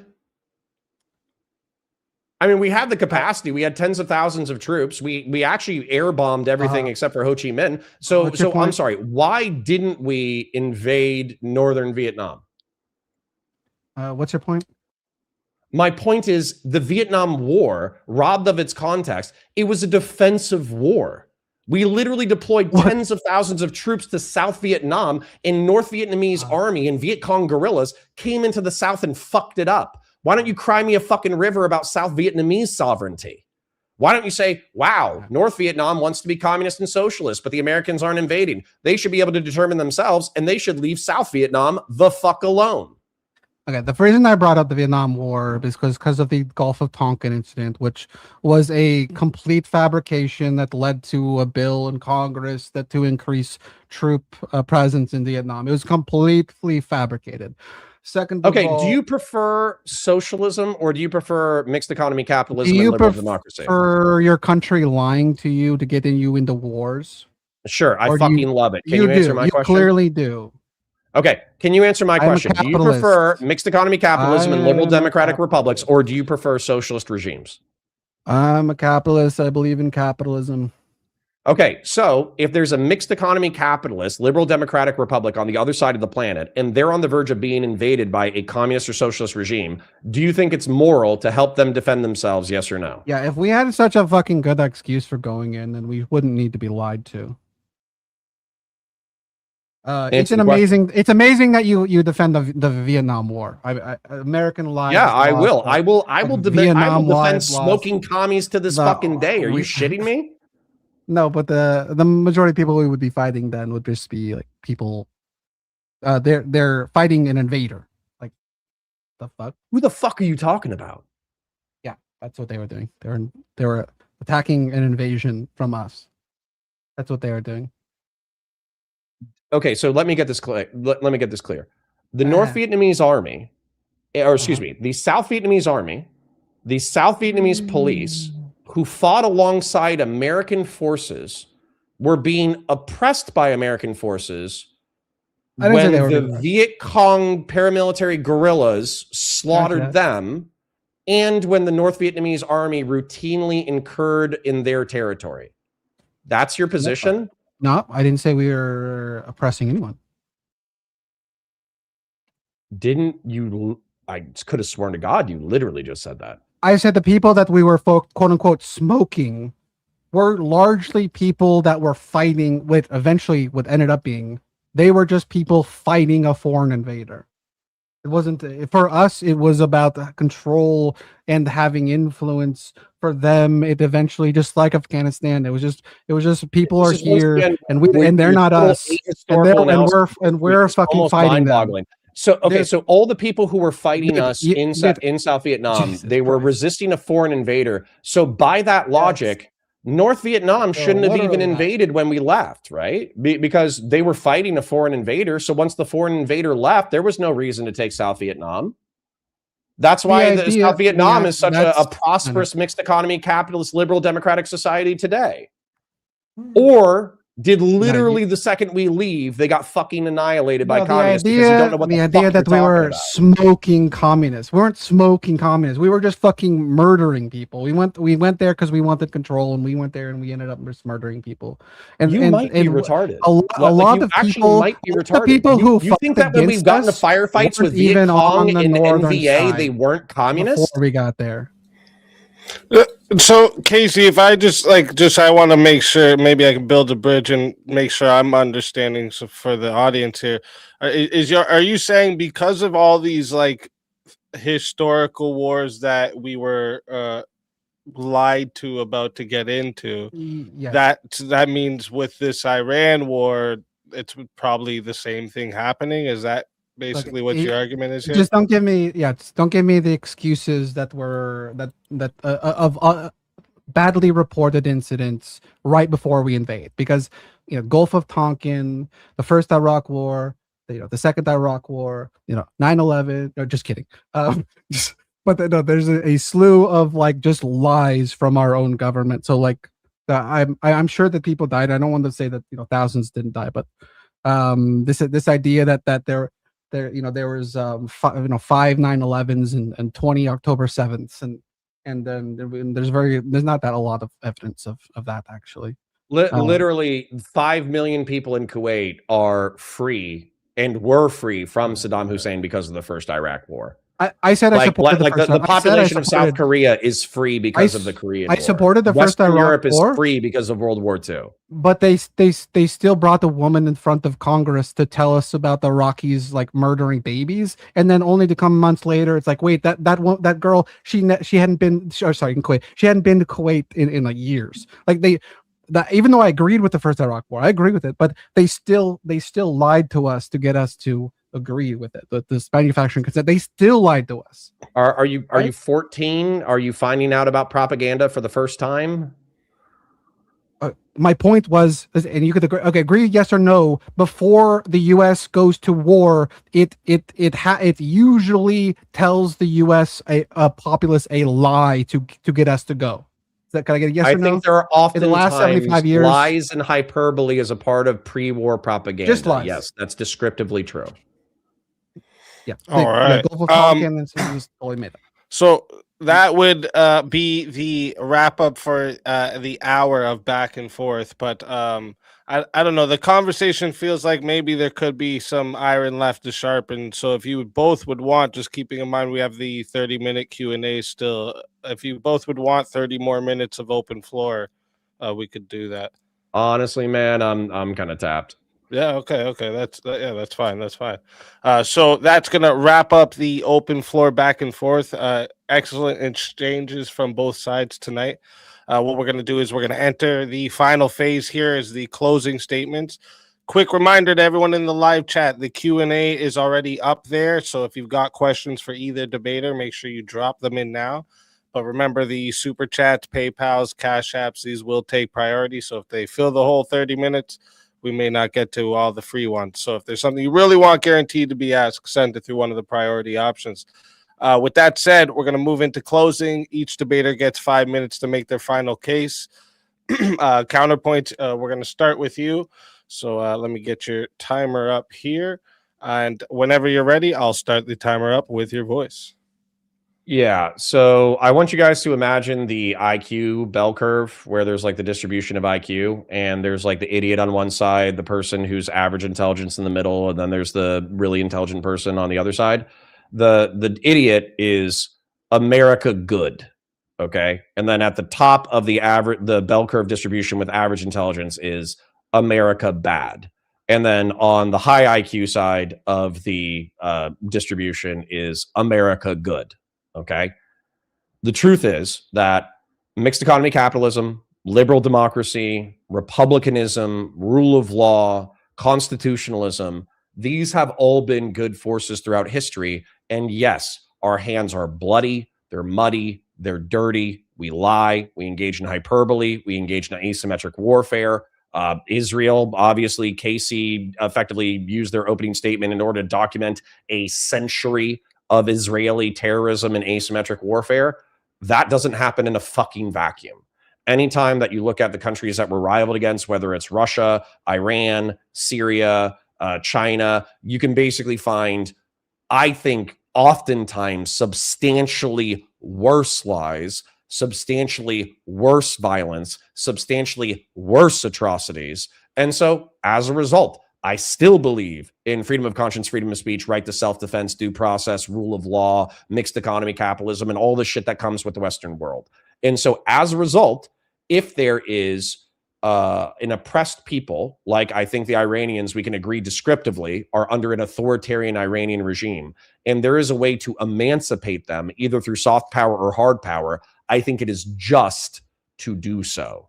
Now, once again, I'll emphasize that Donald Trump's an incompetent buffoon. He is truly almost a uniquely stupid and bad American president. I do not think that he's going to be able to emancipate the Iranian people. I think he's bungled this military operation. However, that actually does not alter the moral calculus whatsoever.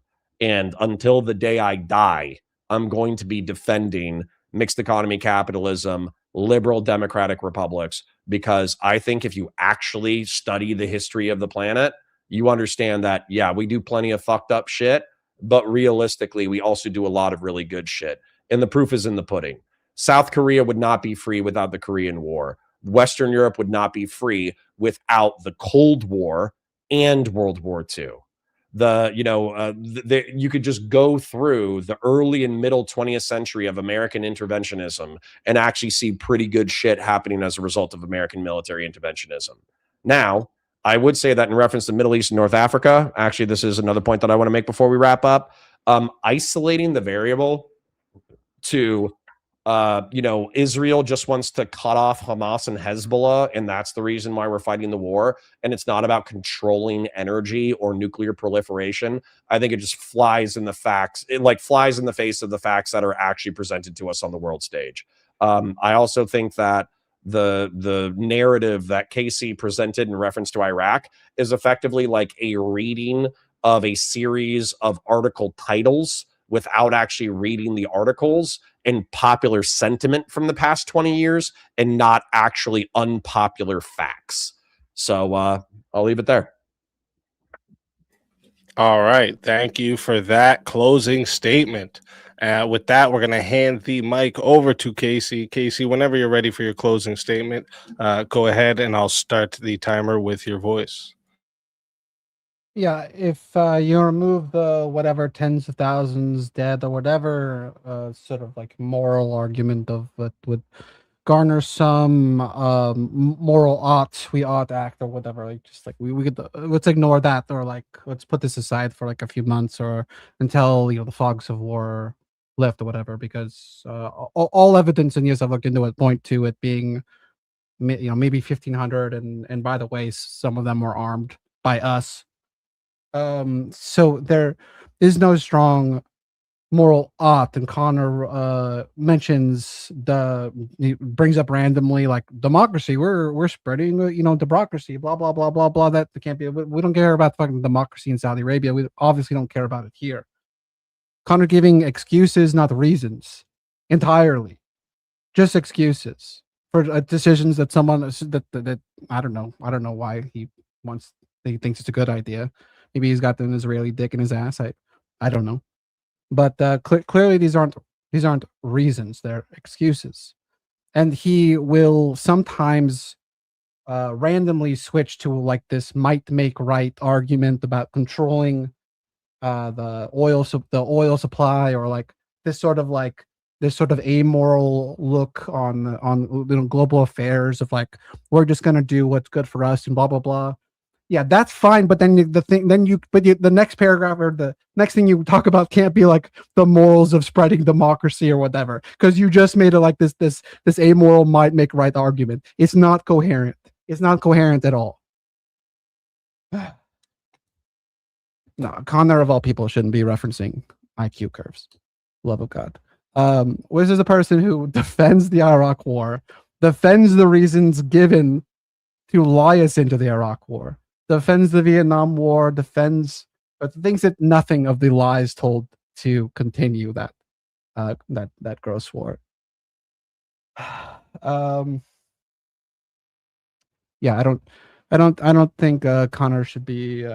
Yeah, if you love if you love the Vietnam War, you love the whole all of it. You love the Iraq War. You loved all that shit. Great thing. It's a good thing we did that.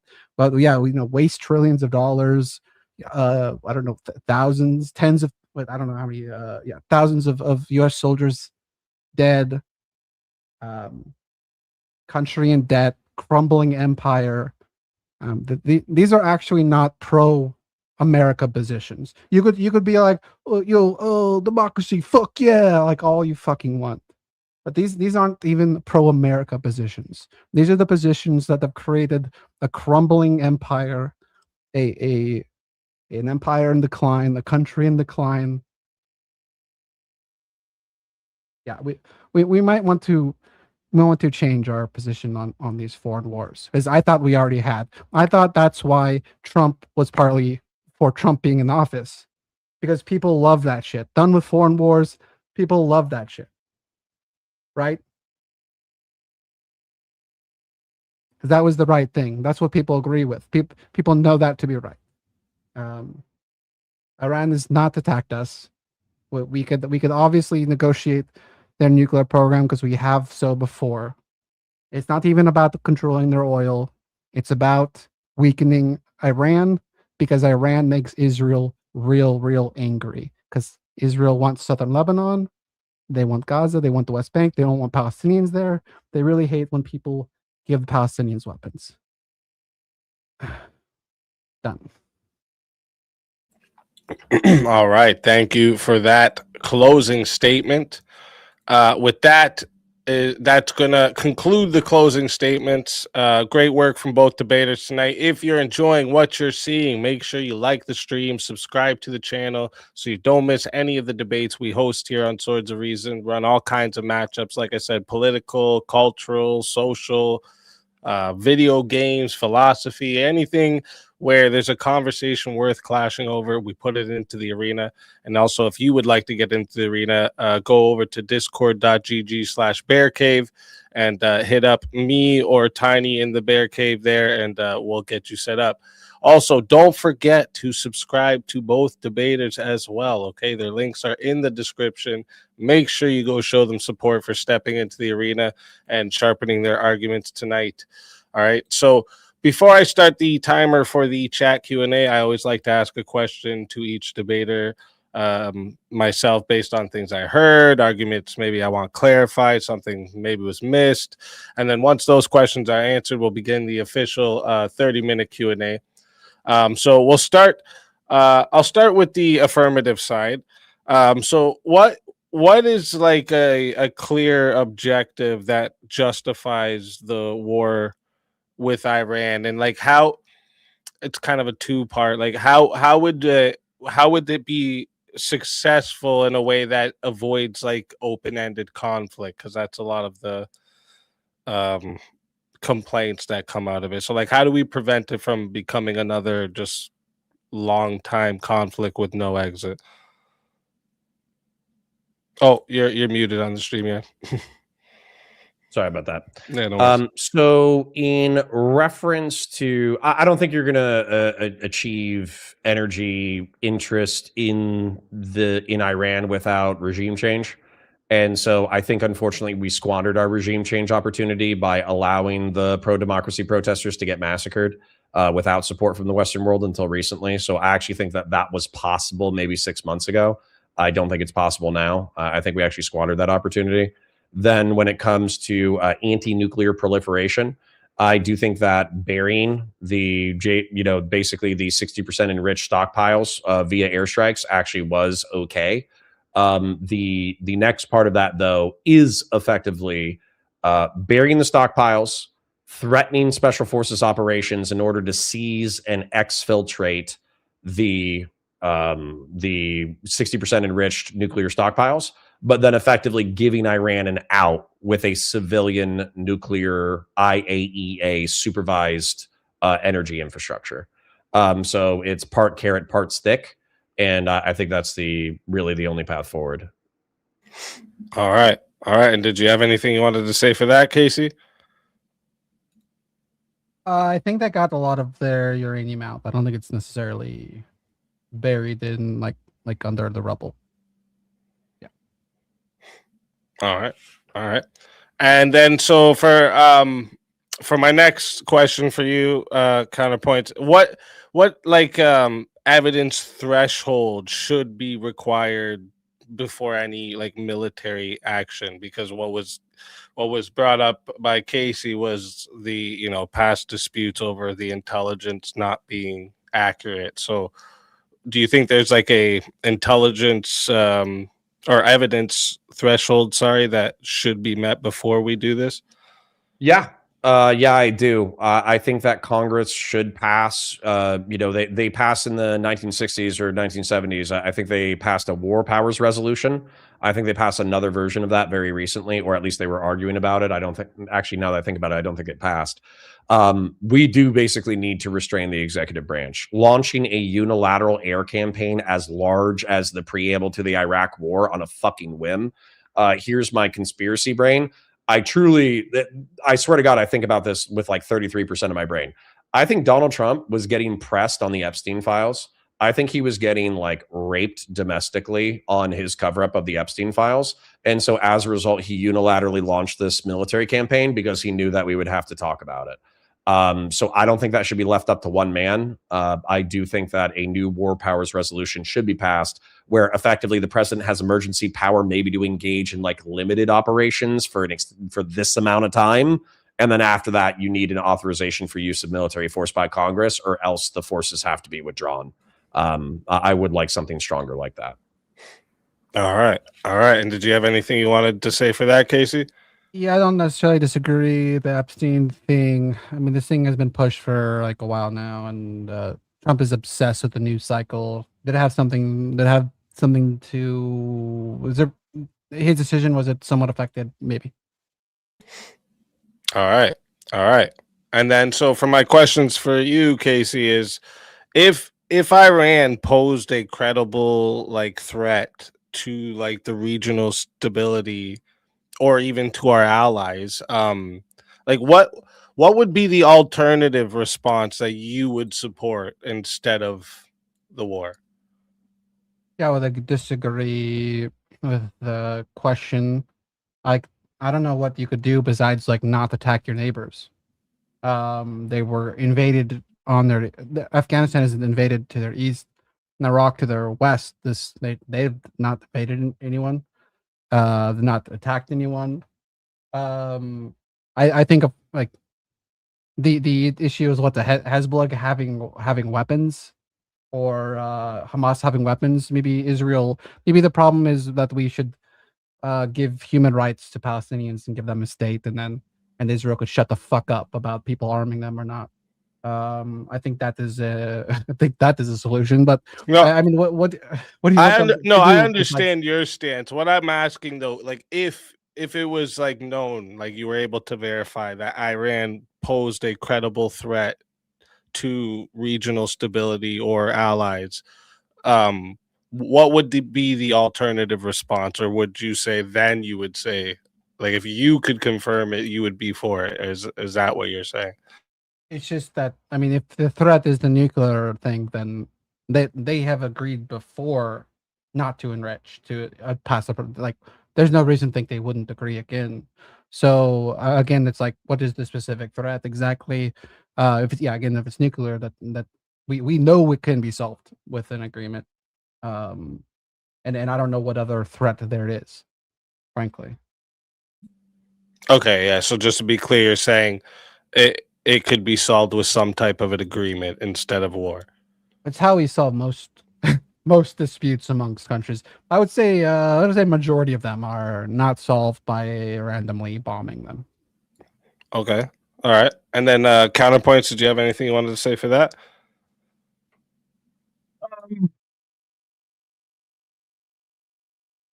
Yeah, I do think that there just needs to be a definable threshold for what Iran could do in order to warrant violence. I don't buy into this Iran didn't do nothing argumentation. I'll just cite again the perception that Iran didn't actively participate in Eastern Iraq during the Iraq War is just factually and historically incorrect.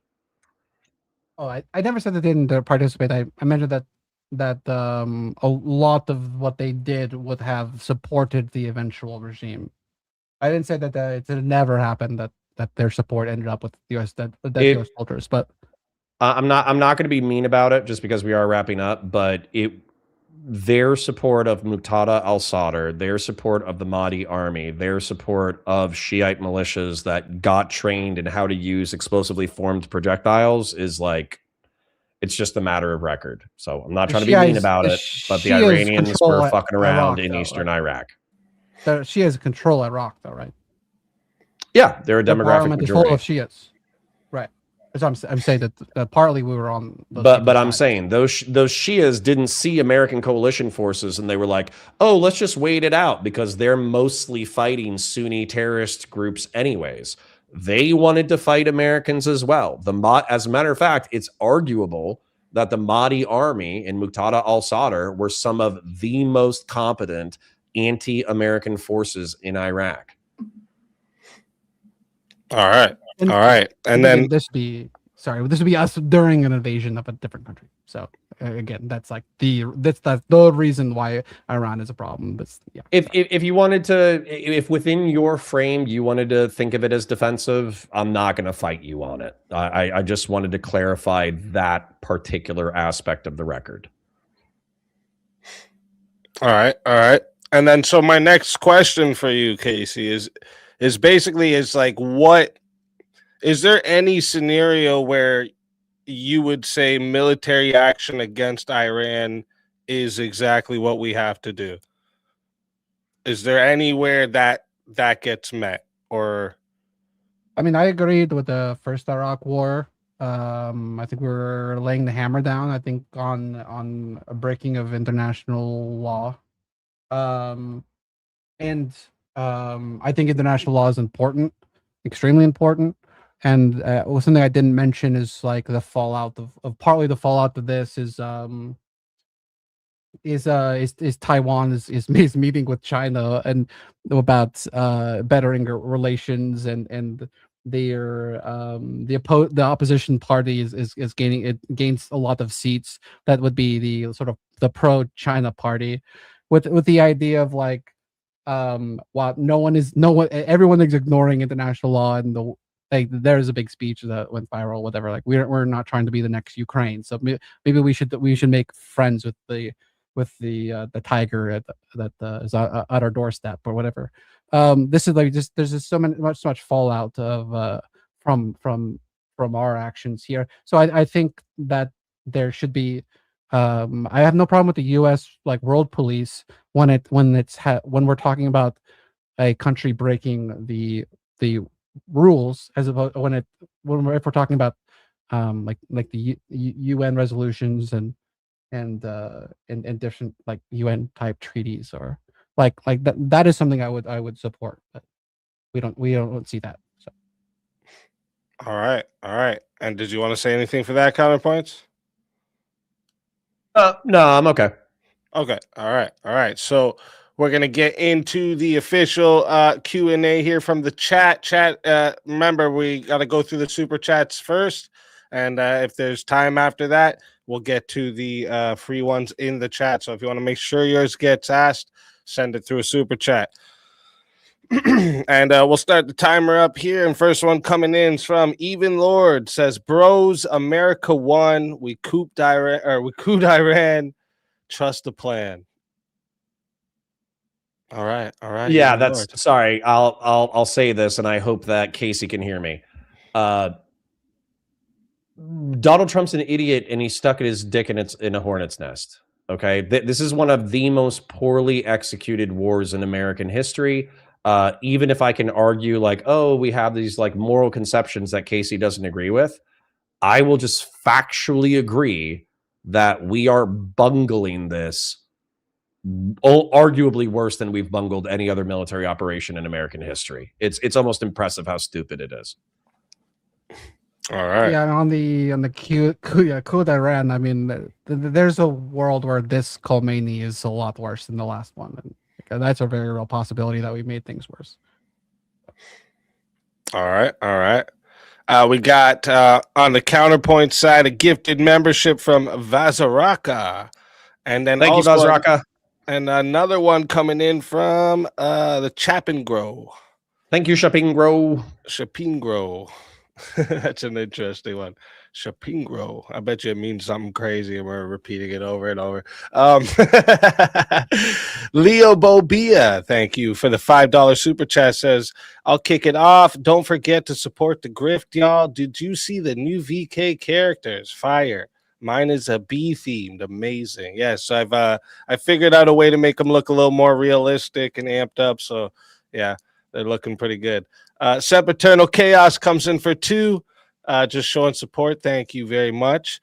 We got the Airborne Kite member for 2 months over on the Counterpoint side. Said, if you really cared about this problem, you would support my exact solution. On an unrelated note, I was just kicked in the head by a quarrelsome mule. Eesh. Thank you, Airborne Kite. He's one of my Canadian friends. Hey, there we go. We got Hedonic Samuel says, Grishala, long live the cock. Let's go. We got Leo Bobia for $2 says, Counter, don't you wish to see Trump succeed? I do. I would love to. Do you know? I would love to be wrong. I would love for Trump to release the Epstein files. I would love for a new economic golden age. I would love for manufacturing to be reshored. I would love to have evidence of the 2020 election fraud proven definitively, that the Democrats are a bunch of thieving, lying scumbags. I would love to, I'm trying to think of what else. I would love to, I think the Epstein files I mentioned, but I would love to have the fully unredacted Epstein files. I would love Trump to be vindicated in a court of law. I would love for the Iranian regime to be deposed, for the Strait of Hormuz to be open, and for oil to flow worldwide. I would love all that shit. I just don't think it's going to happen. All right. All right. Over on the Counterpoint side, $10 comes in from Weld QC John. Said, just home from teaching class tonight and proud to report now 9 of my welding students this semester have passed their welder qualification tests. 11 more to do with 4 weeks left in the semester. Hey, there you go. Good job. Thank you, John, and thank you, Samuel. Good job. That's awesome. Leah Bobia comes in, says, what's the simple solution you keep claiming, Casey? The simple solution for the nuclear program. I mean, honestly, I thought the JCPOA was not even good for Iran. I think they got some of their money, but they couldn't invest it how they wanted to. I mean, my point was if they agreed to that, then which kept them at the enriching under 4%. If they agreed to that, then they'll agree to another deal. If the problem is the nuclear thing, and then it's and the question references a solution, and then that infers a problem, and we weren't really told exactly what the problem is. But if it's the nuclear thing, that's an easy one. So. All right. Next one we have here from Pseudo Master Chef just says, take my money. Thank you very much, Pseudo Master Chef. Over on Counterpoint side with $5, it says, Azerbaijan. Whoa, what the hell? Azerbaijan. I don't think I've ever said this word. I know Azerbaijan. Azerbaijan. You're close. See, I was close. Azerbaijan, U.S. strengthened relations pre and post Ukraine war due to the Southern Gas Corridor. Iran fears ground invasion staging, so they sent a them message, or sent them a message. Yeah. Sent them a message. That makes a lot of sense, and I do get it, but I think that popular international sentiment would be supporting Iran more if they had not attacked 14 of their neighbors.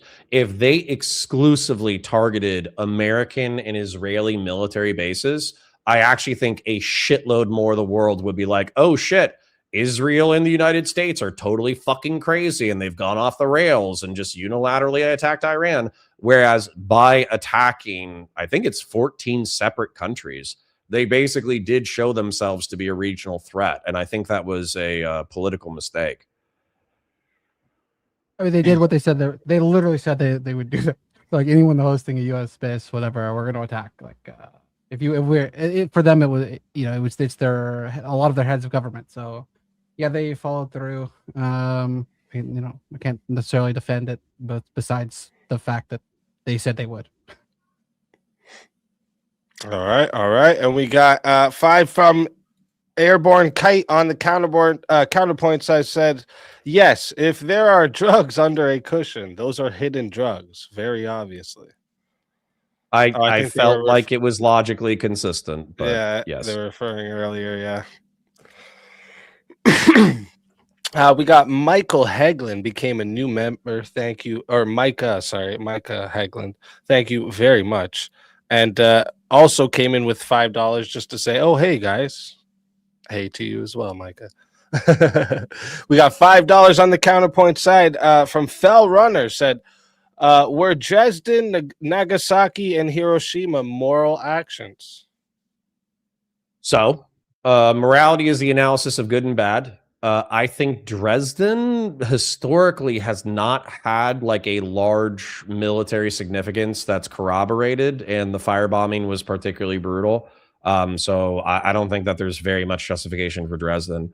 For Nagasaki and Hiroshima, the alleged moral calculus was that every day that the war continues without Japanese surrender is another day that hundreds or thousands of American warriors die. Therefore, in order to bring them to the table, we're basically going to unleash the sun on these two cities. And the firebombing of Tokyo was allegedly as devastating as the nuclear bombs. The reason why the nuclear bombs were so impressive was because it was a single munition that did that level of destruction, not necessarily the destruction itself, because that was capable through firebombing. It's pretty fucking fucked up, you know? I do think about 300,000 people getting vaporized in a moment and them being men, women, children, and living beings. And it's like, fuck. But then also, is it really that much more moral to firebomb them slowly? I don't fucking know. So not vaporized, just flesh melting, walking around all fucked up like. Yeah, I mean, depends on how close you are to the bomb. That's for sure. Yeah. On my part, I would say Dresden's a no. I think the reasoning behind it was kind of fucked up. I think it was to somewhat punish the people there. As far as Nagasaki and Hiroshima, it is known that Japan was in negotiations with the USSR. It was important that they negotiate as it pertains to like the islands and shit and what they wanted to keep or whatever. We wanted them to surrender to us, and more sooner than later. So I think it could have so easily been not done. Those bombs. That it was not the moral action. We also wanted to show off our new toy. All right. And Airborne Kite on the counterpoint side for another $2 says, tell us more about the U.S. invading Vietnam. It's something that I want people to actually go back and study, because effectively Vietnam had an authorization for use of military force, but they didn't have a declaration of war. And then Korea didn't have an authorization for use of military force or a declaration of war. It was called a police action by the administration at the time. It did comply with like a United Nations fucking mission, but at the same time, like the UN doesn't control the US military, so that's kind of silly. But the Korean War, in my estimation, is, while the air bombing campaign, I could argue, was immoral in its extremity, I think the proof is in the pudding as far as like what South Korea and North Korea have become since that time. And I think that we were trying to replicate that in Vietnam, but Vietnam basically had geographic reasons why that was not replicatable. A porous border with Cambodia and Laos was one of them. The tunnel network in South Vietnam established by the Viet Cong is another reason. And also, I think that we contextualize it as this like brutal war because we see Vietnam War movies. And it was a brutal war, to be clear. But the United States military largely fought a defensive action. They did not go north of the border with North Vietnam ever. They fought limited air campaigns in the north because they didn't want to piss off the Chinese and the Russians. So yeah, 50,000 Americans died in very brutal ways, and I don't want to minimize their sacrifice at all, but it was largely a defensive war from the American standpoint. Nah, bro. Yeah, bro. Go read the Vietnamese war history. Yeah, bro. All right. We got Spartacus coming in with $10. Says, "What the fuck is this bugged, boys? Must because nobody's super chats are coming through." Thank you, Spartacus. Micah Hegland said, "America is good for $5." Low IQ, mid IQ, high IQ. You know, it's literally. It's me being a knuckle dragger on the left. It's Hassan Piker in the mid IQ perspective. And then it's me on the right as 135 IQ fucking Giga Chad fucking America good. Based. I want America good. I want America to be great. Actually great. And that involves not wasting money on foreign or useless, stupid foreign wars. Controlling the world's energy supply is very important, but I'll leave it there. All right. Micah Hagland, member for 3 months. Like the chat, friends. Thank you very much, Micah. I appreciate that big time. AKA Batusi for 20 on the Counterpoint side said, "Come join Valor Media." Let's go. His name's AKA Batusai, but for the first like 6 months that I knew him, I called him AKA Batasui. And it drove him fucking crazy. But I kept mispronouncing it for like months after he had corrected me. And so you calling him Batusi is even fucking worse. So, AKA Batusai, please don't refund your $20 super chat because fucking Speakeazy mispronounced your name. And also, sorry, he's shilling for me. So, Monday through Friday, 9:30 a.m. to 2:30 p.m. I'm live either on a channel, Counterpoints Politics, which I'm live on now, or on Valor Media Network. So basically, Tuesdays, I'm live on Counterpoints Politics. Monday, Wednesday, Thursday, Friday, I'm live on Valor Media Network. So if you like any of my takes, or if you just thought I was entertaining, check me out 9:30 a.m. to 2:30 p.m. All right, and that's another channel of yours, the Valor Media? It's like it's a channel that I work for. It's a conglomeration channel where they take half a dozen to a dozen creators and they all pool them on the same channel, but they basically have me as their resident streamer. Okay. Yeah, I'll get the mod to throw that in the description as well, so everyone can find it there as well. Cool. Yeah, and sorry, AKA Batusai, for saying your name wrong. All right, I apologize. Matthew, if it all fails for 10, says they never found the WMDs, bro. Just some cans of mustard from the 80s. Unfortunately, research it next time. I did it while we were on stream. And if you look at the Wikipedia, there are dozens of incidents of sarin, anthrax, mustard, etc. And every time I've asserted these series of facts, I have said it's defunct 1980s Iran-Iraq war stockpiles, but they were hidden during the 1990s. So if you have drugs, and then the cops say you got to turn over your drugs, and then you hide your drugs, and you say you got no drugs, and then people find your drugs, you still had drugs. Not hidden. Forgotten. I mean, literally, they talk about they literally talk about the garbage. It's fine. All right. Micah Hegland coming in with another 5 says top dog. Thank you very much, Mike. I appreciate that. Trailer Thrash Music coming in with a gifted membership. Thank you very much. Pseudo Master Chef at Casey. Don't you think we get propaganda in order to support wars sometimes because the truth is classified, etc.? That might be a thing, but I don't how it pertains to any of the things we're talking about, or I don't know why it would be classified.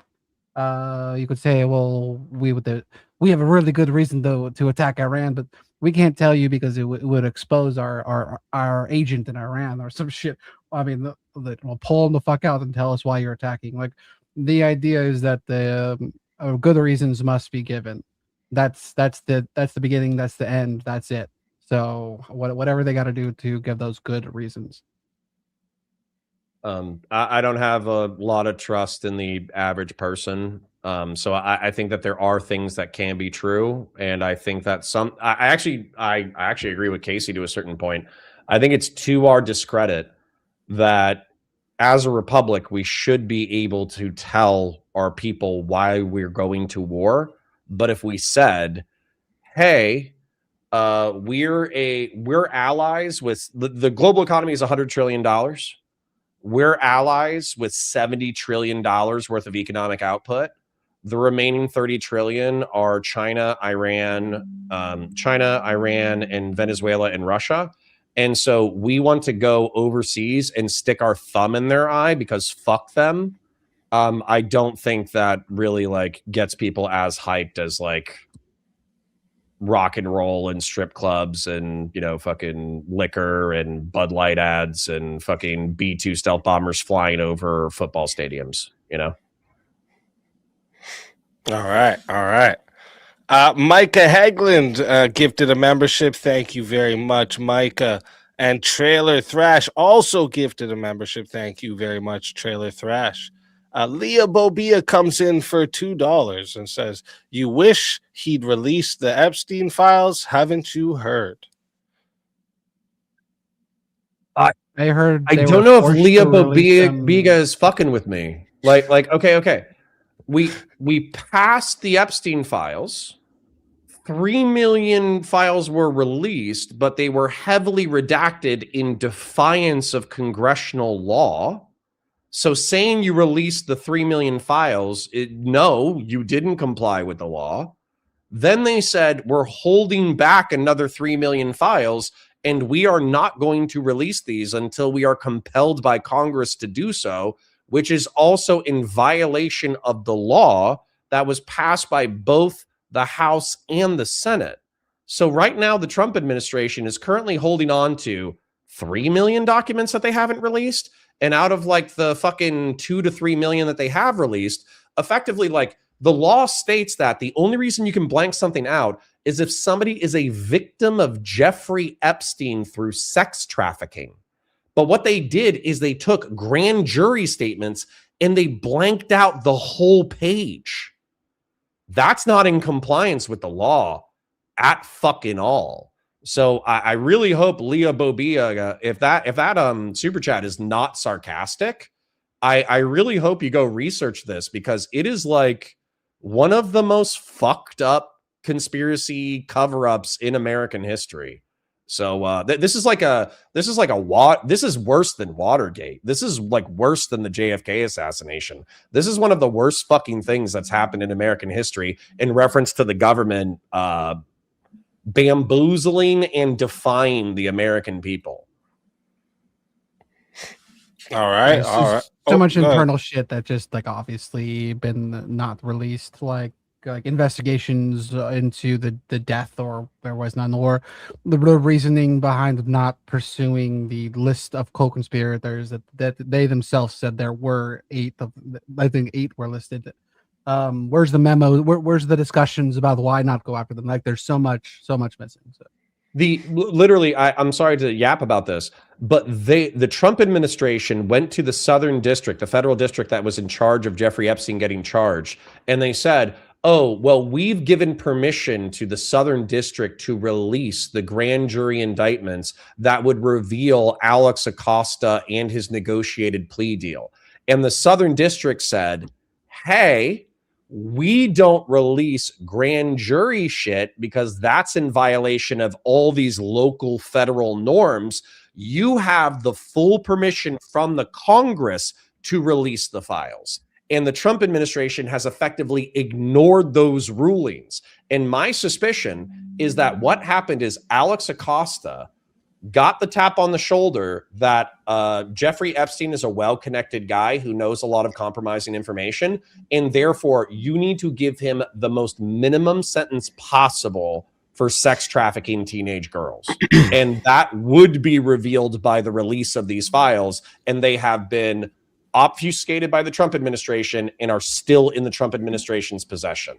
So for me, that's like a fucking, you know, if it's a nothing burger, then I'll eat crow. But for me, talking about nuclear fucking weapons, that's like a political nuclear weapon that's set to go off whenever it's actually released.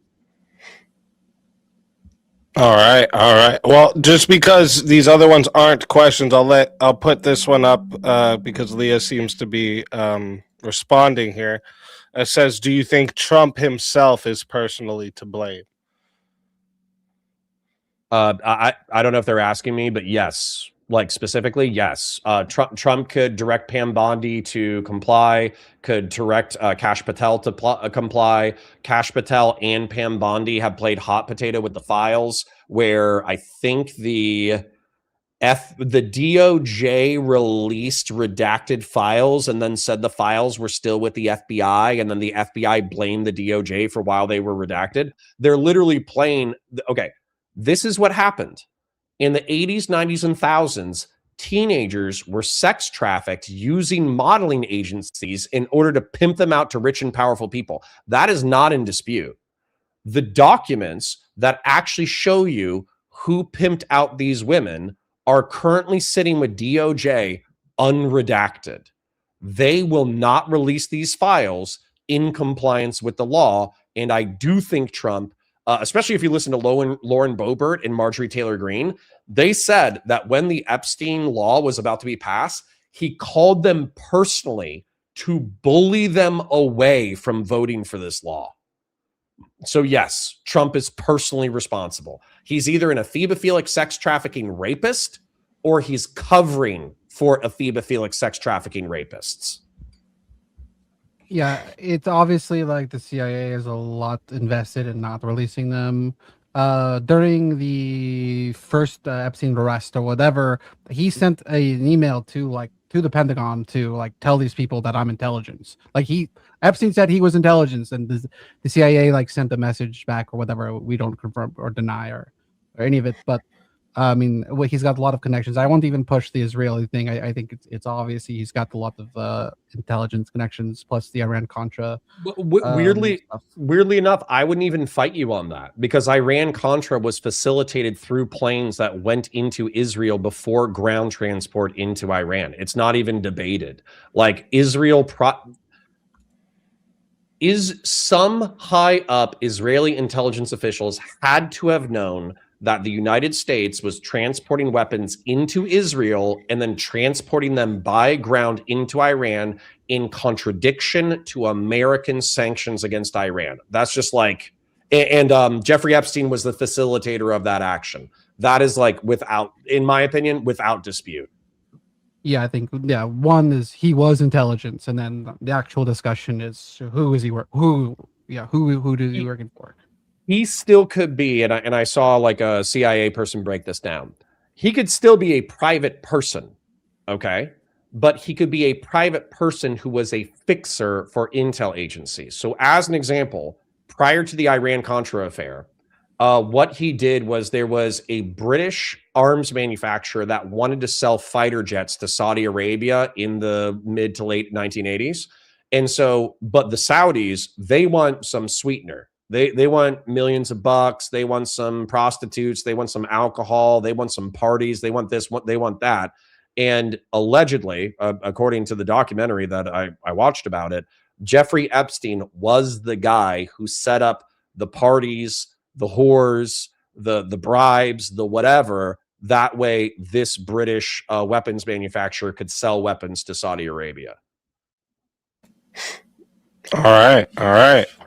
We got Tiny Pink Nuggets of Chaos coming in. Let's go. 91 more subs to hit 10K. I know we're so close. Everyone sub up. All right. We're so close to the 10K.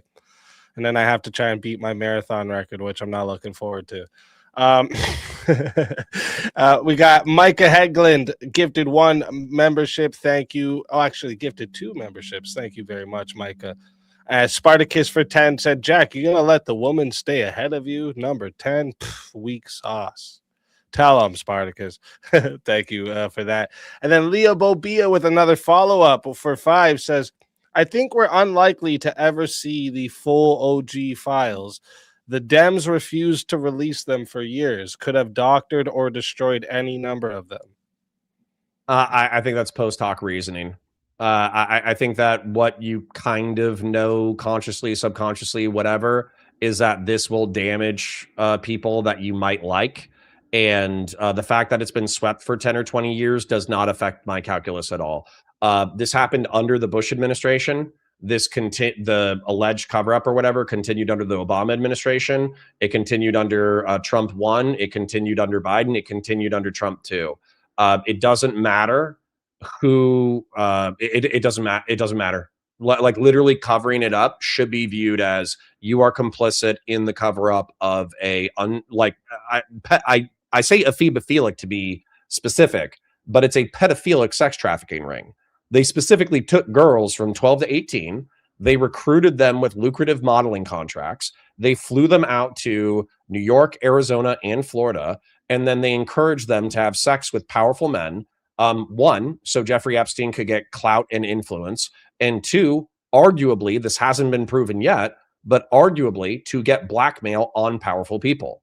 And so I would there is no world in which you will tell me the Democrats are also guilty, therefore we shouldn't release it. I think that's post hoc rationalization and cope.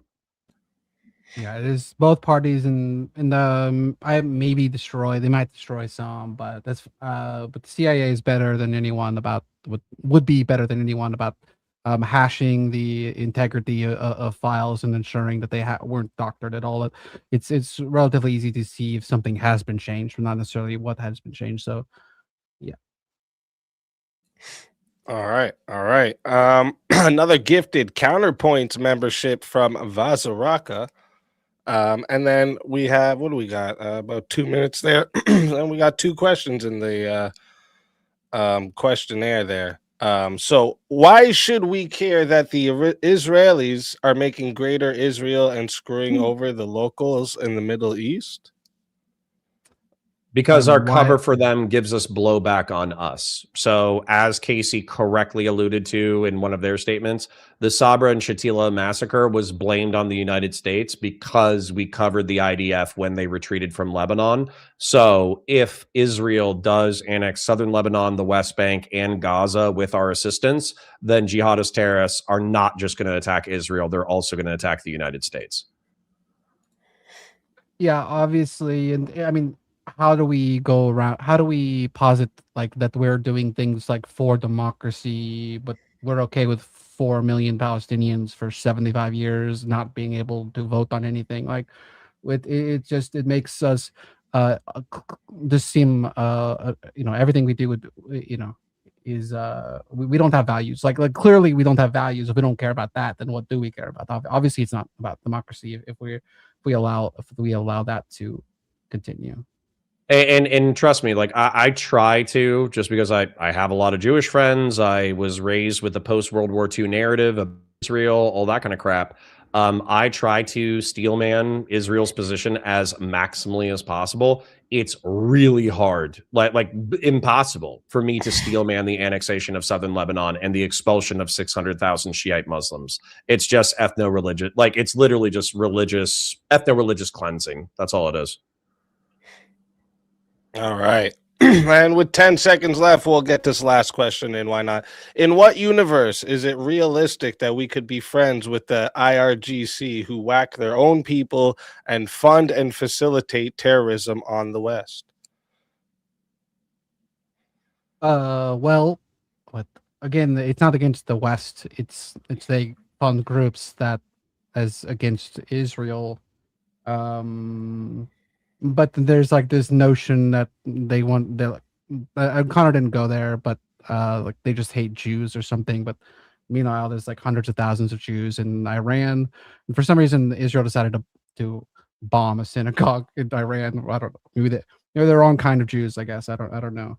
But like they're obviously, if Israel had peace with its neighbors, then we wouldn't have a problem with Iran. I believe that. I don't think they are beyond negotiating with her or talking with, even if they are currently have a very negative opinion of us. I disagree. I don't think it's rawly geopolitical. I think it's partially religious, and I think it's also part of our meddling in their affairs due to the world's energy supply. I think that us supporting the Shah and trying to continue to support the Shah against the Iranian Revolution, our meddling in the Iran-Iraq war, I think that's all related to the energy supply, and so they have plenty of reasons to hate us for that stuff as well. Additionally, in reference to religiously conservative Islam, there's a more tepid translation of Islam that just says, believe in God, do good works, believe in the last day, Muhammad is his messenger, and go on the Hajj if you can. That would be like the chill interpretation of Islam. But then there's a less chill interpretation of Islam that effectively says that if the United States, through secular degeneracy, is corrupting the minds and spirits of people and effectively condemning them to hell, then we are the great Satan who should be opposed spiritually, militarily, in any way possible. Because effectively, this plane of existence is a shadow of the world to come. And therefore, if we're corrupting people and sending them to hell, we are really, really, really bad. So. All right. All right. So that right there is going to wrap up the Q&A for tonight. Thank you to everyone in the live chat for all the questions, the engagement, and the support. It's what allows me, excuse me, to keep bringing these debates and the entire Swords of Reason experience week after week. I appreciate every single one of you for that. And of course, huge thank you to the debaters as well for stepping into the arena tonight and sharpening their ideas in front of us all. Before we move on real quick, are either of you planning to stay for the open panel tonight? Unfortunately, I have to be live on Valor Media Network at 9:30 a.m. and it always takes me an hour to decompress from this stuff. So yeah, I get it. Yeah, I get it. It takes me a while after stream too. I get it. Yeah, the blood's pumping. You've been yelling at people. It's hard to settle.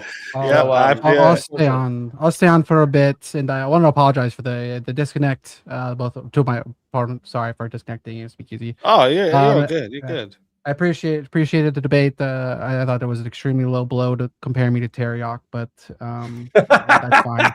I'm over it. My apologies.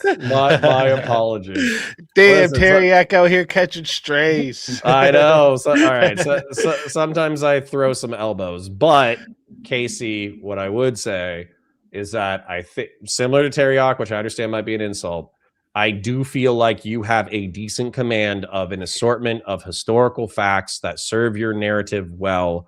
I just think, for me, at least my perspective, it is the IQ graph. You're at like the 110, IQ graph where it's like America kind of bad. Whereas I just want to like push you a little bit further, but it's okay. We'll do that another time.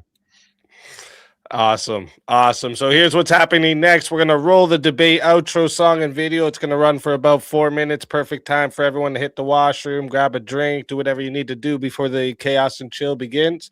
During the outro, I'll drop a link in the chat for anyone who wants to join the open panel, test your ideas, continue the conversation on tonight's topic. Anyone is welcome to hop in. Just come in ready to think, question, and debate, obviously. And if you're coming up to try and just like troll, bring personal dramas, anything like this, you're just going to get muted and most likely booted really quick. So while you're ahead with this idea, just quit it. All right. And before we run the outro, one last reminder, make sure you go subscribe to both debaters. Their links are in the description. And if you're enjoying these debates, hit subscribe on the Speakeazy channel as well so you don't miss out any upcoming Swords of Reasons battles, Mondays, Tuesdays, and Wednesdays. This is where logic meets passion. All right, let's roll the outro, and I will see you all in a few minutes for the chaos and chill.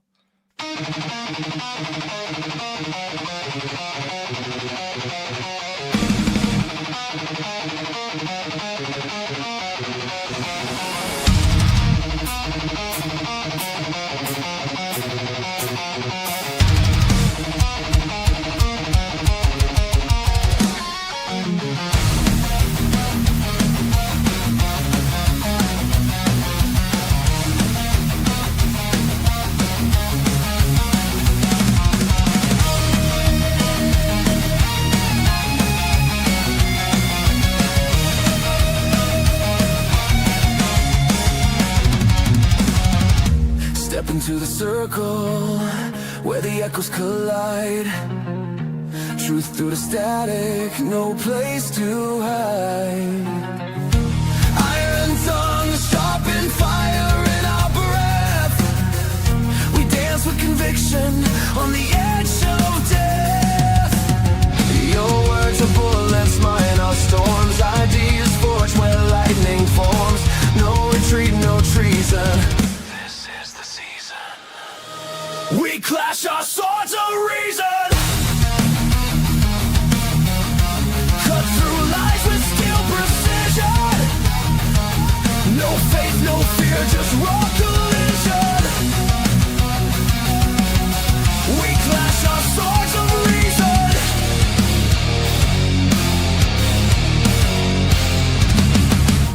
Facts burn brighter than a prophet's flame. Egos crumble, but the truth remains.